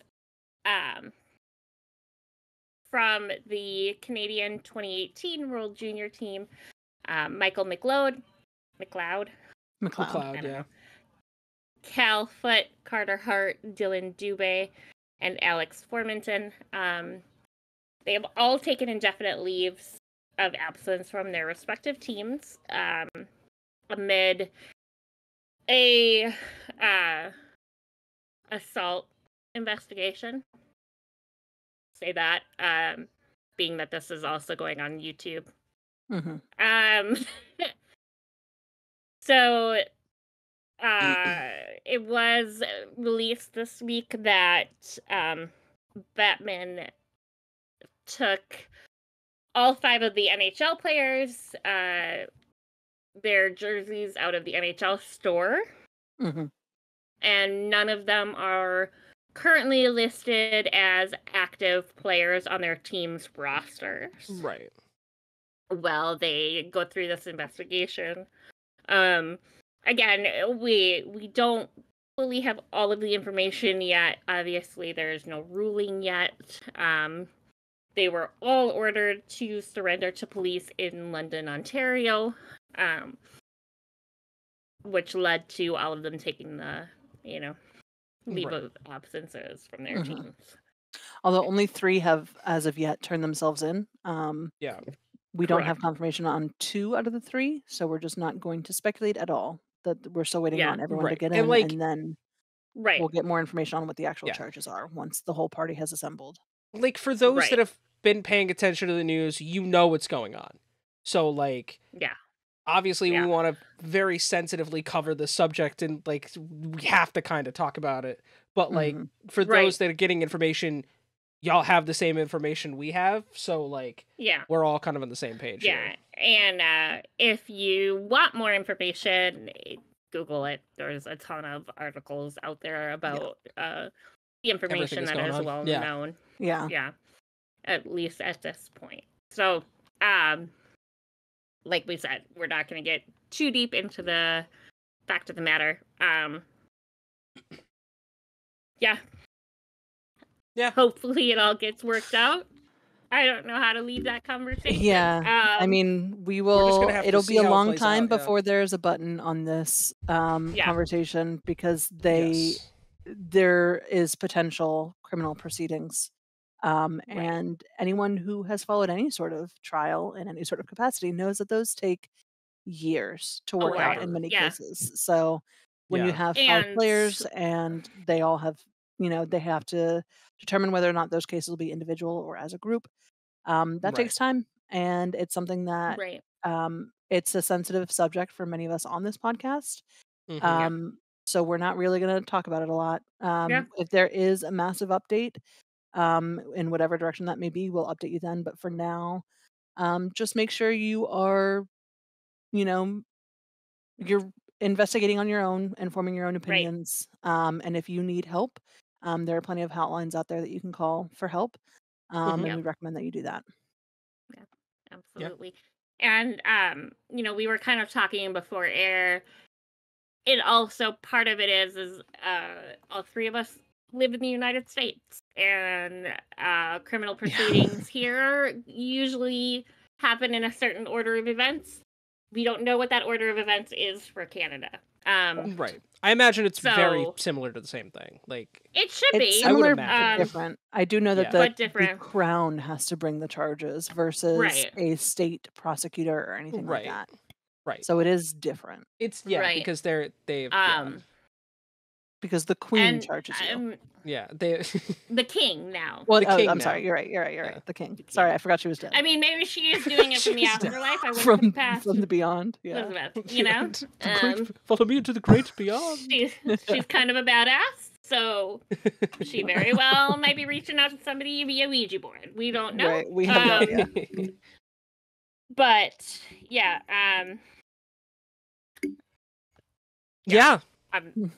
I could say a lot more. there's not really much more we can say on the topic. If you know, it's kind of just here's what's going on. Just right. Hopefully, we do find out, the solution to the matter when that does happen. Right. Likely, we will never know for sure what actually happened. That's just not the way these things go. I'm nosy. I want to know. I won't get just give me the fucking info, dude. Yeah, right. I want the dirty deets. Well, not really, but typically, I want the details. But yeah. Anyway, moving on to our injuries and suspensions. Woohoo. I also wanted to bring up, so I, just for funsies, looked at, this time last year, we had 13 suspensions. Wow. Throughout the whole season? Anybody without looking want to guess it? No, this time, up to this point. This time last year, up until we have more. We have 23. We have way more. I'm going to say 23. We have 16. Oh, wow. Damn, I was off. If I can count correctly. You know what, though, if you think about it, like last year we had suspensions in the fucking preseason, so, True. Yeah. True. People popped off last year. It's not that bad this year. Also, last year, for the entire season, it was a total of 47 games suspended, 4 preseason, 35 regular season, and 8 postseason. The total amount of salary forfeited was $755,445.94. We're already past that. Yeah. This year, so far, we have suspended total of 84 games, 2 preseason and 82 regular season. The amount of salary forfeited thus far, halfway through our season, is $1,952,652.83. Bro, that's half of these players' and full that's not season even wages. But that's not even including the fines from this year as well so far, which also add 90,000 to that pot as well. Yeah. That is over double the amount of games suspended. There's been a lot more aggressive penalty or there's been and suspensions from I know Dana was talking about it, but there's been 4 since we last recorded. Yeah. Right. Yeah. One of which was real bad. Real bad. Real bad. Yeah. A couple of them were. Yeah. On the 18th, Yanni Gord for the Seattle Kraken. Yeah. Yeah. Although when I see Yanni, I think of the clarinet player. Yeah. I'm that old, guys. Yanni. If you don't know who Yanni is, I know.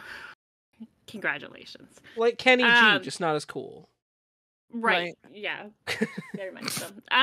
Speaking of someone who fucks moms. Right. Kenny G.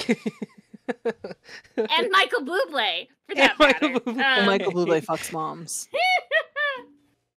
Yeah. Oh, shit. Brilliant. Anyway, so Yanni Gord from the Seattle Kraken got suspended for 2 games for charging Matthias Ekholm. That forfeited $53,819.44. On the 19th, Will Lockwood from the Florida Panthers got suspended for 3 games for goaltender interference against the one and only Marc-Andre Fleury. Those 3 games were a total forfeiture of $12,109. Which means he gets paid pennies per season. He gets paid, yeah. I mean, still more than I make in 3 days of work, but... 100%. But that's the lowest, average cost so far per game. That's more than I make in a fucking year by a lot. Yeah, because Brendan Smith only forfeited 11,000, but that was only two games. Yeah, that's about what I make a year. Yeah. And Arthur Kaliev got forfeited 9,000, but that was 4 games. So. Yeah. I guess Arthur's was the cheapest. But that was technically preseason. Yeah, so the forfeiture is only for those 2 preseason games, or for those 2 regular season games, I should say. Right. Yeah. Which is still more than the breakdown of 3 at 12. But right. Anyway, yeah. Sorry. Yeah. Anywho. Nah. No, I just was looking at the numbers because I'm a geek like that. I just saw nerd. the satisfying number for Jacob Trouba. Anyway. Yeah. But yeah, that was kind of a nasty thing against Fleury in that game. I was pretty upset about it. On the 25th, Brendan Gallagher from the Montreal Canadiens got suspended for a whopping 5 games for an illegal check to the head of Adam Peklik. He's lucky it was only 5. Have you seen it? Yeah. Yeah, it was bad. Real fucking bad. Yeah. We all thought Charlie McAvoy's was bad earlier this year. That was real bad. And that's not like Brendan Gallagher. Yeah. It's like, holy fuck, dude. No, I do agree that, because like the David Perrin was 6 games, and that one was a little bit of a nastier hit, I think. I don't know what the fuck Perrin was doing, bro, but that was out of control. Yeah. Right? Yeah. But yeah, I mean, at the same time, it's kind of the same caliber of just unfucking necessary hits being made. Right. He led with the fucking elbow. As Pellick was coming by, like there was no like, oh, this is an accident. Like his elbow was out and connected with Pellick's face. Yeah. Like No, like Pellick was of the forward momentum, and Gallagher center just, ice. Center ice. Yeah. Just laid cleaned him out. Fuck. So that forfeiture of Gallagher's salary is $169,270.83. And lastly, on the 26th, Jacob Trouba of the New York Rangers got suspended for 2 games for elbowing Pavel Dorofeyev. Dorofeyev. But this is a very satisfying number for some reason to me. His forfeiture for those 2 games is $83,333.33. I just want to point out that this is the same guy that earlier in the season we freaked out on for baseball swinging a stick at an opposing player's fucking head. Oh, that's right. Jacob Trouba does this shit all the time. So only 2 games for elbowing. Well, he didn't get. I don't think he got. Did he didn't even get a suspension. He didn't even get a fine. He didn't get a no, he did get a fine. Yeah. He did get a fine, but he didn't even get suspended for that. I was like, "Are you fucking kidding me?" Oh yeah, he did. He did get the max fine though, the 5,000. Yeah, but they call it high sticking, which I don't really think is. Yeah, this is high sticking. But that's the stick is high when you're fucking swinging for a base hit. Yeah, I think that it's called something else when you're doing a baseball swing. But... Right. Yeah, homie, that's called assault. Yeah, I'm surprised that they didn't give him more, considering that it's a repeat offender of the same year. You got fined once, and now you're getting suspended. Yeah, he does that. I'm just gonna say it. If it was Tom Wilson, it would have been 5 games. If it was 5 games, if it was Tom Wilson, it would have been 10 games. 100%. So can we all just agree that sometimes the reputation plays more of a factor than maybe... 100%. Yeah. 100%. Or you could be Brad Marchand, who's the most penalized player in the history of the NHL. Little fucking weirdo. He's such a weirdo. I did see a video though of Marchand stealing somebody's phone coming off the ice. Like walks into the back room. Oh yeah, he stole the first thing. He gave it back, but he stole the phone. And he gave it back. But he's like, I don't even know whose phone this is. Yeah. that I was like, all right, fuck you, Marchand. But he was doing, someone was doing like an Instagram story or something, and he took the phone and kept talking. Kept going with it. He ended up giving the phone back. But I'm like, that's funny. I'm down for that. That's a little bit funny. Like stealing someone's phone and shit. Yeah. That and the conversation he had with one of the refs. I think it was Wes McCauley. Wes McCauley, yeah. When he had one of the All-Star games. where he was like, how would I think I'd be a god here if I threw you in the box. Yeah, if I called a penalty on you, I'd be cheered. Yeah, and Marchand was like, you'd be a god here, man. Yeah. Fucking Marchand. And for fines, again, a shit ton of fines, not quite as bad as last year's at this point. On the 18th, Liam O'Brien, for the Arizona Coyotes, got a $2,018.23 fine for roughing Sam Lafferty. Yeah, it was definitely roughing. Yeah, it was definitely roughing. On the 21st, Connor Timmins of the Toronto Maple Leafs got a $2,864.58 fine for cross-checking Brandon Tanev. Which, I don't know if you guys saw that one, but... Yeah. That was an accurate call. Chill the fuck out, Timmins. Yeah. Right. On the 25th, which was apparently just a bad day for both. I think all of these days line up almost within a day of each other. Like, it was just a tough week. Right. On the 25th, Michael Kesselring of the Arizona Coyotes got fined $2,408.85 for cross-checking Mac Crozier. And on the 27th, Tyler Myers of the Vancouver Canucks got fined the maximum of $5,000 for elbowing Sean Curley. Speaking of giant motherfuckers that play defense. Which one? Tyler Myers? Tyler Myers is like 6'8". Is he? He's huge. God, that's a big boy. That's a big boy. Yeah. So those are fines and suspensions for so far this season. The fines thus far total $91,006.93. Someone should just donate 7 cents so it makes an even number. Yeah, it's gonna. I know, me. like the cents. Right. I know they do it for math reasons, right? I know, but it bothers me. It just bothers me. At the end, the most penalized player should have to round up to make it an even number. Right? Yeah. I'm looking at you, Jacob Trouba. That's you this year. Yeah. Oh, yeah. So far. It's so far, yeah. Fucking Trouba needs to chill out, bro. Bro, the person who should have been penalized the most also should donate. So, what's his face would be in charge of that one. Who? Oh my god. I guess technically he did get in trouble a little bit. Oh my god, we had this whole rant about him 2 weeks ago. Yes. Yeah. Oh, dude, yeah. Nick Cousins was a lot of people dinner. Yeah, dude. Yeah, Nick Cousins needs to fucking be on this list. Get sat on the bench. Actually, he hasn't. Nick Cousins needs to because he doesn't. Like, he gets away for whatever reason, they don't call his shit.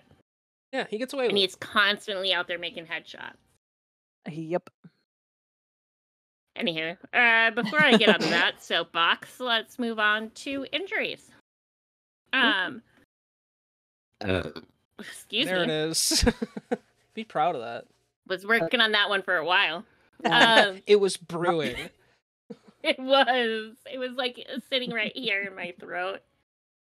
If you guys ever wonder what it's like to edit this podcast, and from what you guys see from what the raw feed is, I'm laughing my ass off the entire time I'm editing because of just the outlandish shit we say and then hearing it back.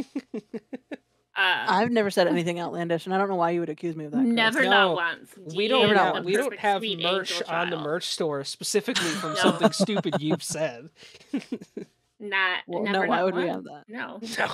I'm the most sane person on this podcast. Considering most of our LTN clips on Twitch are you just being unhinged. I mean, if you want to laugh, definitely check out our clips on Twitch because there's a lot there. You say unhinged, I say D. Danger said some good stuff, but D is our breadwinner for things that she says that we clip that she's like, don't clip that. Oh, yes. I know. The second I say it, I'm like, oh man, they're going to fucking clip that. Shit. Yeah. The problem is, like, consistently forget I'm on the loud, we always clip it. Forget this shit's live, bro. Yeah.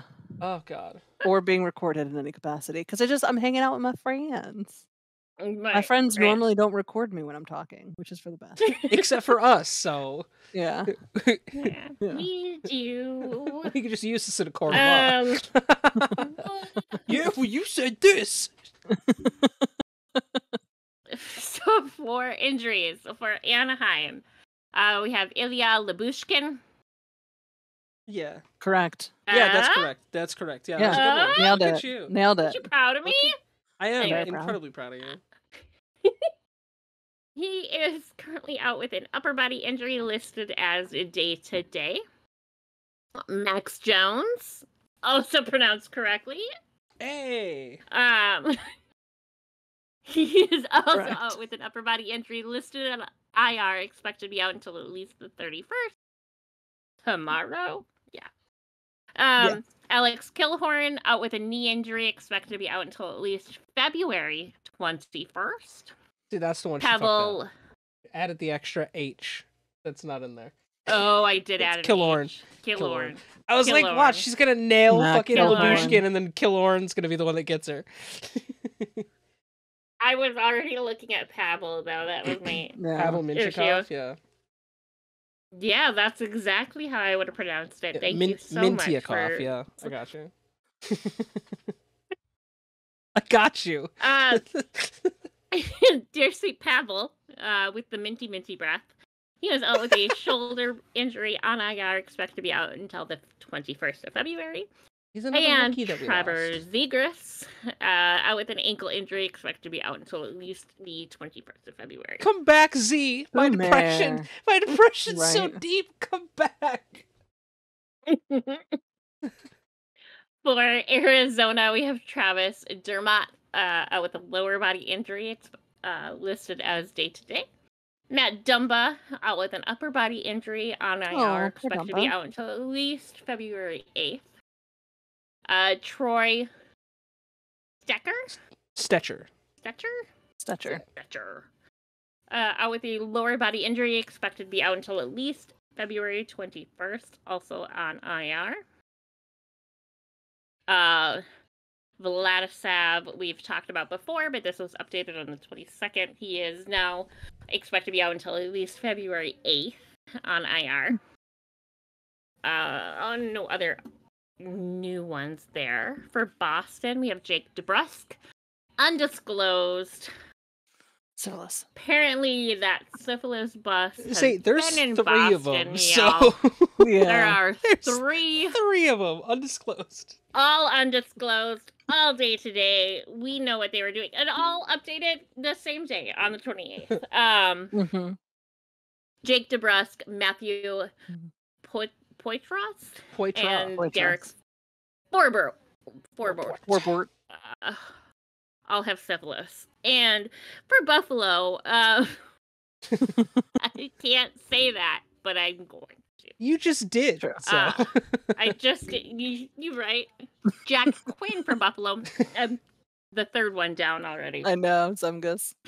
Yeah. Zemgus Girgensons, yeah. Zemgus Girgensons. Yeah, it's the best name. Talk of a name. It's so good. It's so Zemgus, good. come on the pod, man. Dude, right? I'd love to talk. Where is he from? It's Finland? Not Latvia. That makes sense. That checks out. That makes sense to me. Honestly. Yeah. Okay. Yeah. Okay, so Jack Quinn out with a lower body injury, expected to be out until at least March 27th. Ooh. Matthias Samuelsson out with an upper body injury, listed as day-to-day. And Zemgus Girgensons listed as day-to-day, also with an upper body injury. Do you think he goes by Gus or Zem? With his friends? Both? Maybe both. Gurgle? I don't know. Gurgle would be such a cute name for him. Oh my god. Right? I'm going to become, who's this? A Buffalo fan, just so I can call him Gurgle.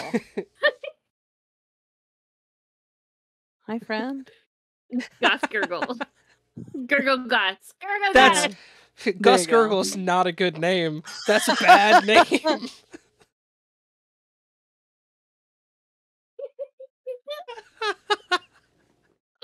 I'm so glad James is here to see my descent into madness for doing this. Lastly, Eric Johnson with an upper body injury listed on IR, expected to be out until at least February 6th. It doesn't help that my entire tongue is swollen right now. Yeah. For Calgary, Dylan Dube out for personal reasons on IR, expected to be out until at least April 18th. Interesting. Yeah. And AJ Greer out with a foot injury, expected to be out until at least March 23rd. For Carolina, Andrei Svechnikov out with an upper body injury, now listed as day-to-day. And Frederick Anderson out with an illness on IR, expected to be out until at least February 6th. He should be coming back from his blood clot stuff real soon. Yeah. Yeah, that's right. Yeah, it just says illness, but I'm like, no, that's not. Yeah, no. Like, but yeah, well, I get why they said illness because it's not. Yeah, it's not necessarily an injury. Right. No, I forgot that was him. But it is going very well, so that's very positive news for Freddie. I mean, February 6th is right around the corner. Next week. Like, yeah. Next week. For Chicago, we have 5 new guys on IR, all of which are expected to be back February 7th. Those players are Nikita Zaitsev with a knee injury, Anthony Beauvillier, we'll say, with a wrist injury. Can you tell I took 2 years of French? Because anything that looks somewhat French, I can say correctly. Yeah, Beauvillier. Goulamé. Beauvillier, yeah. Fucking Like, I mean, at bro. least it's spelled like it's a French name, even if he's not. With the wrist injury, Tyler Johnson with a foot injury, and Andreas. You want me to take this? Nassau. Athanasiou. The S's are the hard. With a groin injury. And lastly, Connor Murphy with a lower body injury. Again, all of them are listed on IR, all expected to be out until at least February 7th. For Colorado.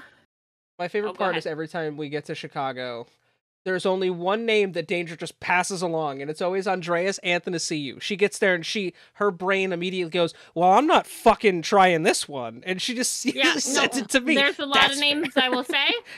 Goulamé Bribois. She's like, I'm not even gonna fucking try this one. Yeah. There's too many A's and too many S's in Andreas Athanasiou. Yes. Hey, look at she said it right. Yeah, there we go. Yeah. If I don't think about it, I can usually say it okay. It's when I think about it. For Columbus, we have Adam Fantinelli with a leg injury expected to be out until at least February 10th. And as we talked about earlier, Patrick Laine, for personal reasons, on IR, expected to be out until at least February 29th. As we said, he is in the player assistance program.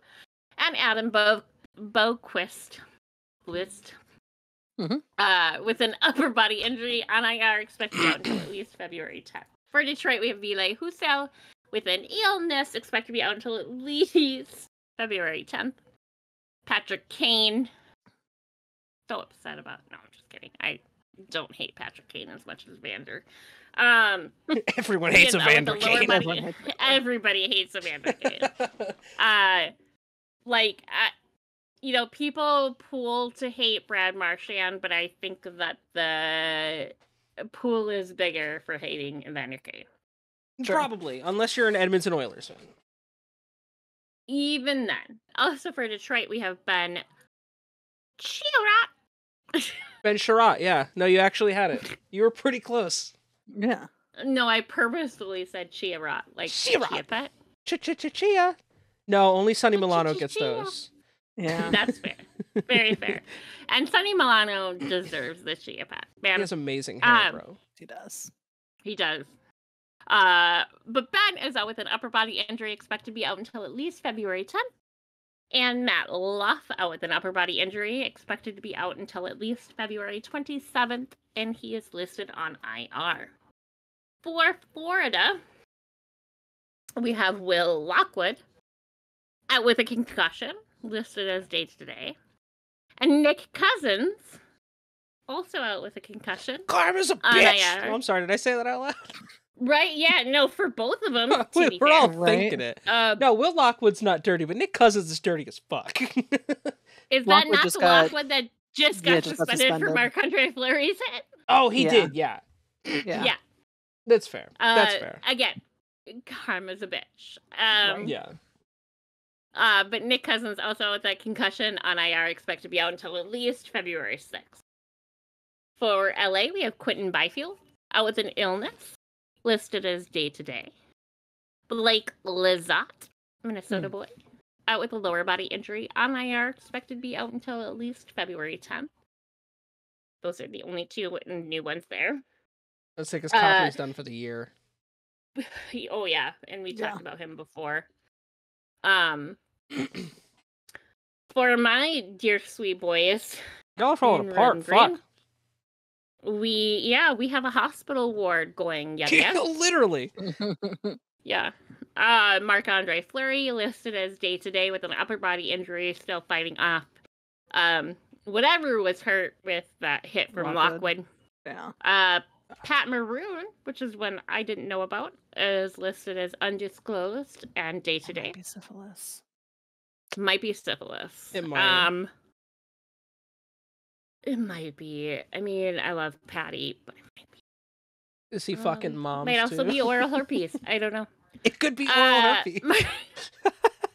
Let's not spread that rumor. Syphilis is one thing. Oral herpes is something else. Not for my own team. I can't do that. My boyfriend will divorce me.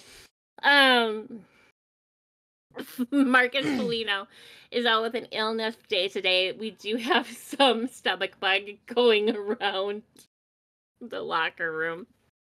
Connor Dewar out with a lower body injury. He is on IR currently, expected to be out until at least February 7th. Vinny Lettieri out with a lower body injury. He broke his leg, ankle, something of the sort. Yeah, I think it was his leg. I think he's skating again. Now, non-contact, but he is on IR, expected to be out until at least February 7th. And our dear sweet, captain, my captain, out with that hip injury he has to have surgery on, if I do remember correctly, on IR, out for the rest of the season. Which sucks. For my Montreal, really just one new one from the last time we recorded, which is Chris Weidman with a back injury on IR, expected to be out until at least February 6th. You know, I was just about to ask who our captain was, and then I remember, we don't have one. You don't have a captain? No, it hasn't been filled since Getzlaf. Weird. We haven't filled one. Everyone's got A's, although I feel like it should be Cam Fowler. Like, yeah, longest tenured player. Yeah, we don't have one. For New Jersey, literally the Devils. We have Michael McLeod and Cal Foote, both out for personal reasons, as we discussed earlier. Yeah. They are both listed on IR, expected to be out until April 15th. Which is interesting to see that date on things, to be honest. Says something about the case. Yep. They also have Eric Howla, out for personal reasons. He is listed as day-to-day. Brendan Smith and Jack Hughes.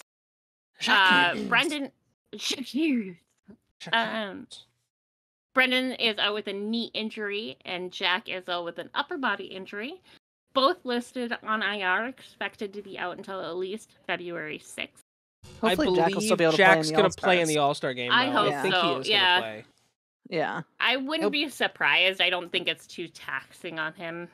It doesn't make sense for it to be back sooner because they're not playing, so the next one he plays in an NHL game. Yeah. Right.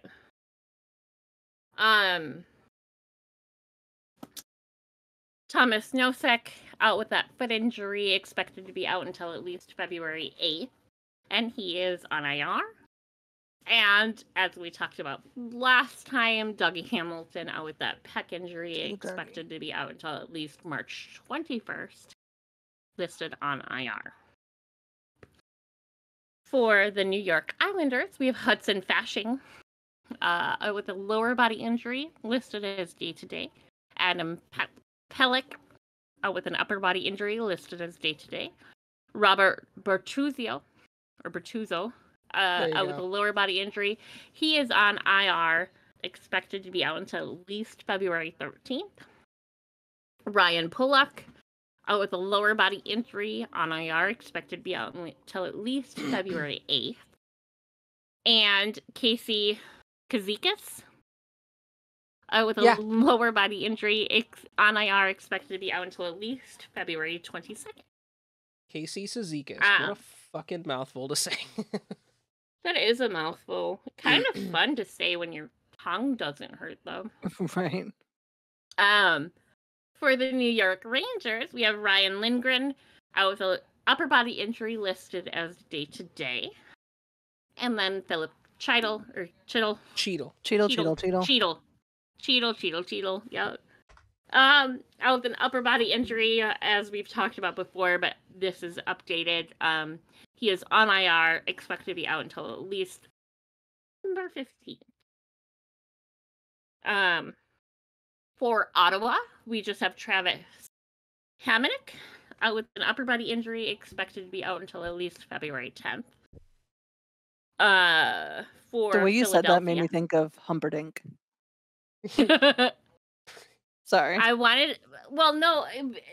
brain went to harmonic and then hammock at the same time, and so I had to,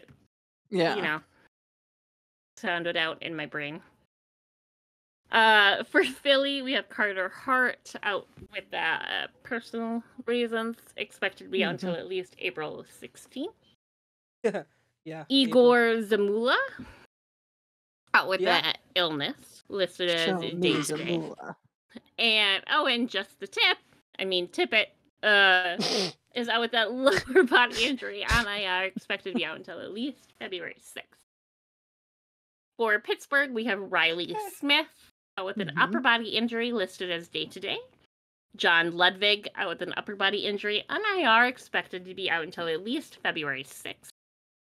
For San Jose, you have Giovanni Smith out with an lower body injury on IR, expected to be out until at least February 14th, aka Valentine's Day.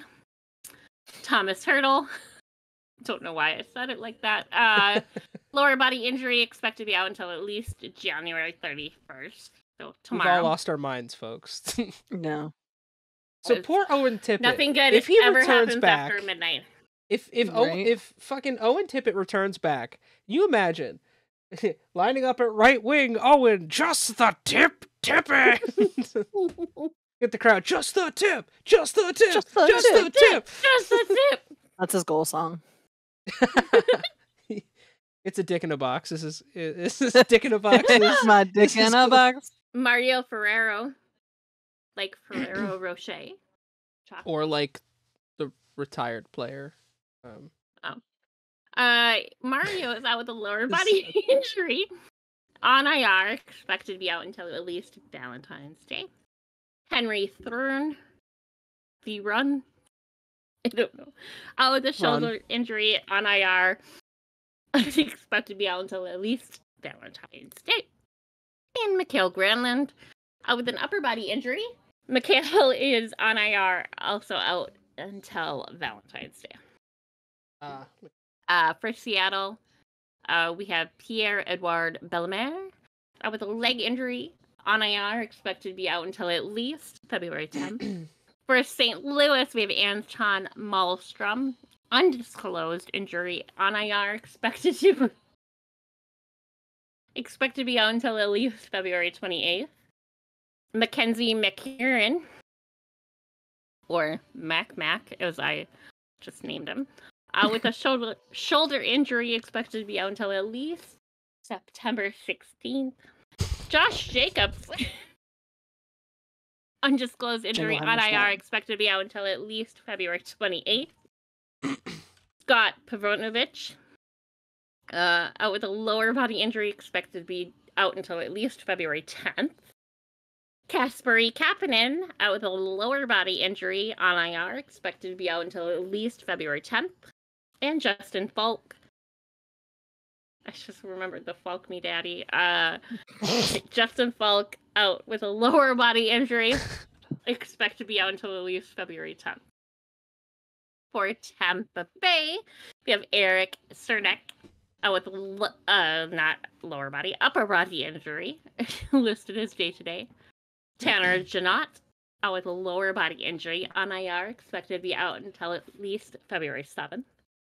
Austin Watson, out with a lower body injury on IR, expected to be out until at least February 7th. My man Logan sounds like he should be a fucking golfer. You very much so, yeah. But to be fair, Tanner Janot also could be a golfer. Yeah, Tanner Janot, yeah. And Logan Brown, all of the above. Logan has undisclosed injury on IR, also expected to be out until at least February 7th. For Toronto, we have Cal or Callie? Cal. Jarnkronk? Jarnkronk. Yeah. Yarn. Lever Kronk. Log lever!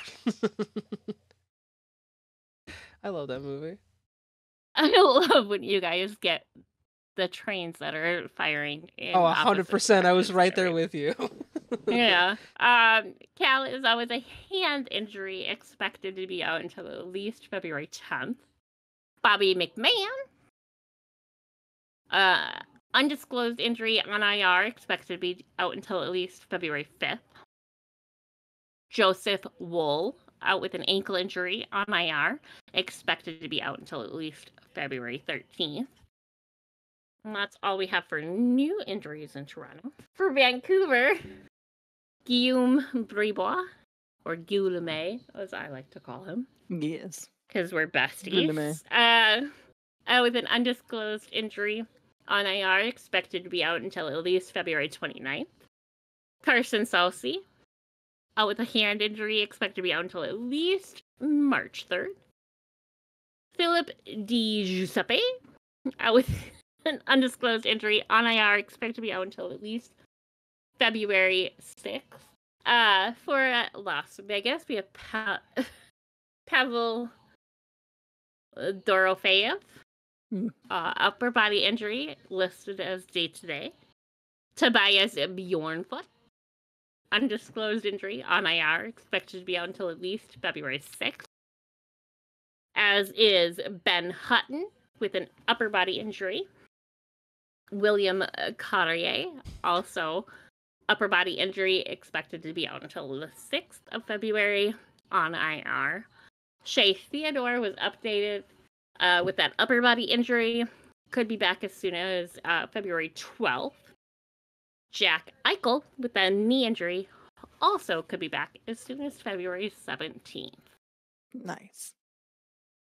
For Washington, we have Sonny Milano with an upper body injury. On IR, expected to be out until at least February 6th. Max Pacioretty with a lower body injury, listed as day-to-day. It is not his Achilles. Just to note. It's not his Achilles, which he just got back from. It's something else. It's not. Okay. He didn't tear the thing. I thought he had come back from that one. Yeah, he did. He is re-injured, but it's not an Achilles issue. Thankfully. Yeah. Maybe. Yeah. And lastly, for Winnipeg, we have Brendan Dillon with a back injury, listed as day-to-day. Mark Sheffield with a lower body injury on IR, expected to be out until at least February 6th. Safely. And David Gustafson with a lower body injury, also on IR, expected to be out until February 6th. Nice. And that is all. Lastly, now that I'm finally done fucking up names, Chris, who is our obscure Player of the Week? Oh, well, let me tell you who it is. I haven't had the regal British accent in a while, so we got to bring it back. Throwback. So our obscure NHL Player of the Week is a player by the name of Zach Trotman. Born in Carmel, Indiana, 1990. He was the 210th overall pick in the 2010 draft, aka Mr. Irrelevant. And he was drafted by the Boston Bruins. He didn't really spend a bunch of time in the NHL. 91 career games in the show. Spent a good amount of time in the AHL.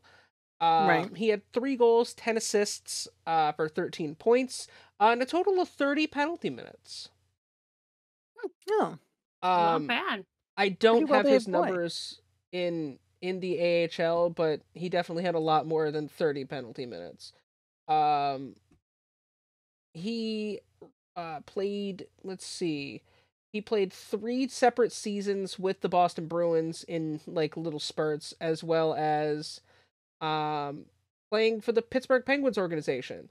2017, 2018, 2019, and 2019-2020. And his last season being 2021 with the Wilkes-Barre Scranton Penguins, where he played 8 games. And I guess he is still technically oh no, he did announce his retirement in 2021. Due to physical toll and health. Obviously, hockey's a fucking brutal sport, you guys. And if you don't know that, then what are you watching? Don't watch. Yeah.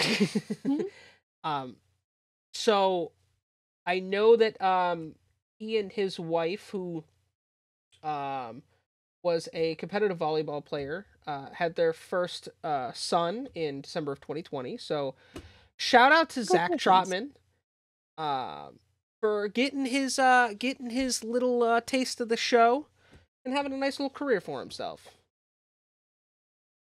We did have an honorable mention though, and this is thanks to D. Yeah, it was pretty great. Pretty wild, actually. Yeah, Chelsea Layden.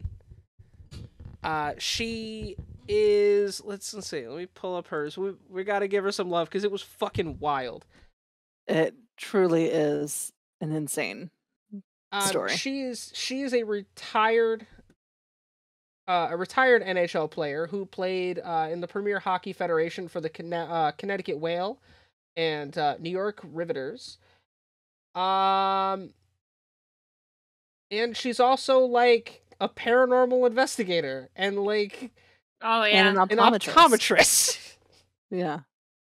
So like in 2019, she began starring in a Travel Channel original paranormal television show called Destination Fear alongside her brother and their friends. Yeah. And then she's been in documentaries. She's been in like a bunch of shit. And it's all paranormal themed. And apparently is also graduated from Illinois College as or Illinois College of Optometry. Layden has a bachelor's degree in pre-medicine sciences from Quinnipiac University. Shout out to Connecticut. And a doctor of optometry degree from Illinois College of Optometry. So, shout out to Chelsea. And she's a Minnesotan. Layden. She is a Minnesotan. She's from Lakeville. And she's also a fellow millennial. Yeah. So we're here for that. Shout out to Chelsea Layden, an honorable mention. Because it's fucking crazy to go from pro hockey to being a paranormal investigator. So, like, I think it's optometrist. What? Pro hockey to optometrist to paranormal investigators is the full pipeline, I think. Dude, that's so crazy. Yeah. Only goalies, man. Goalies are fucking weird. Yeah. Goalies are in fact weird. Well, and on that note, that wraps up our show for this week. Whatever this was. That wraps up our Tuesday night recording of our Friday morning madness for this week. That's the most accurate statement. Yeah. Thank you guys all yet again for joining us. We certainly love all of you, even you, creepy man on mute in the corner. Also, if you guys are still watching at this point, in the comments, no one wants to say it. No one's gonna say it before I do. All right. I want to hear who your favorite player is. In your respective teams' like history. Everyone's got one player. Their favorite color is. Yeah, and what's your favorite color? No, not what your favorite color is. What your favorite player's favorite color is. Yeah. Hell yeah. Somebody tell me Jessica's favorite color, quick. Oh, I hope it's fucking like crazy. Wildcat red. Yeah, just like.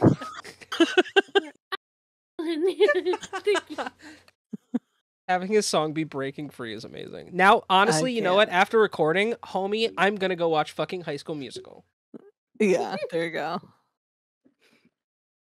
Anyway, tell us your favorite color in the comments down below. Your favorite for a chance to win Chris's eternal love. And the eternal dread from DNI. Yeah, I don't know if you want my eternal love.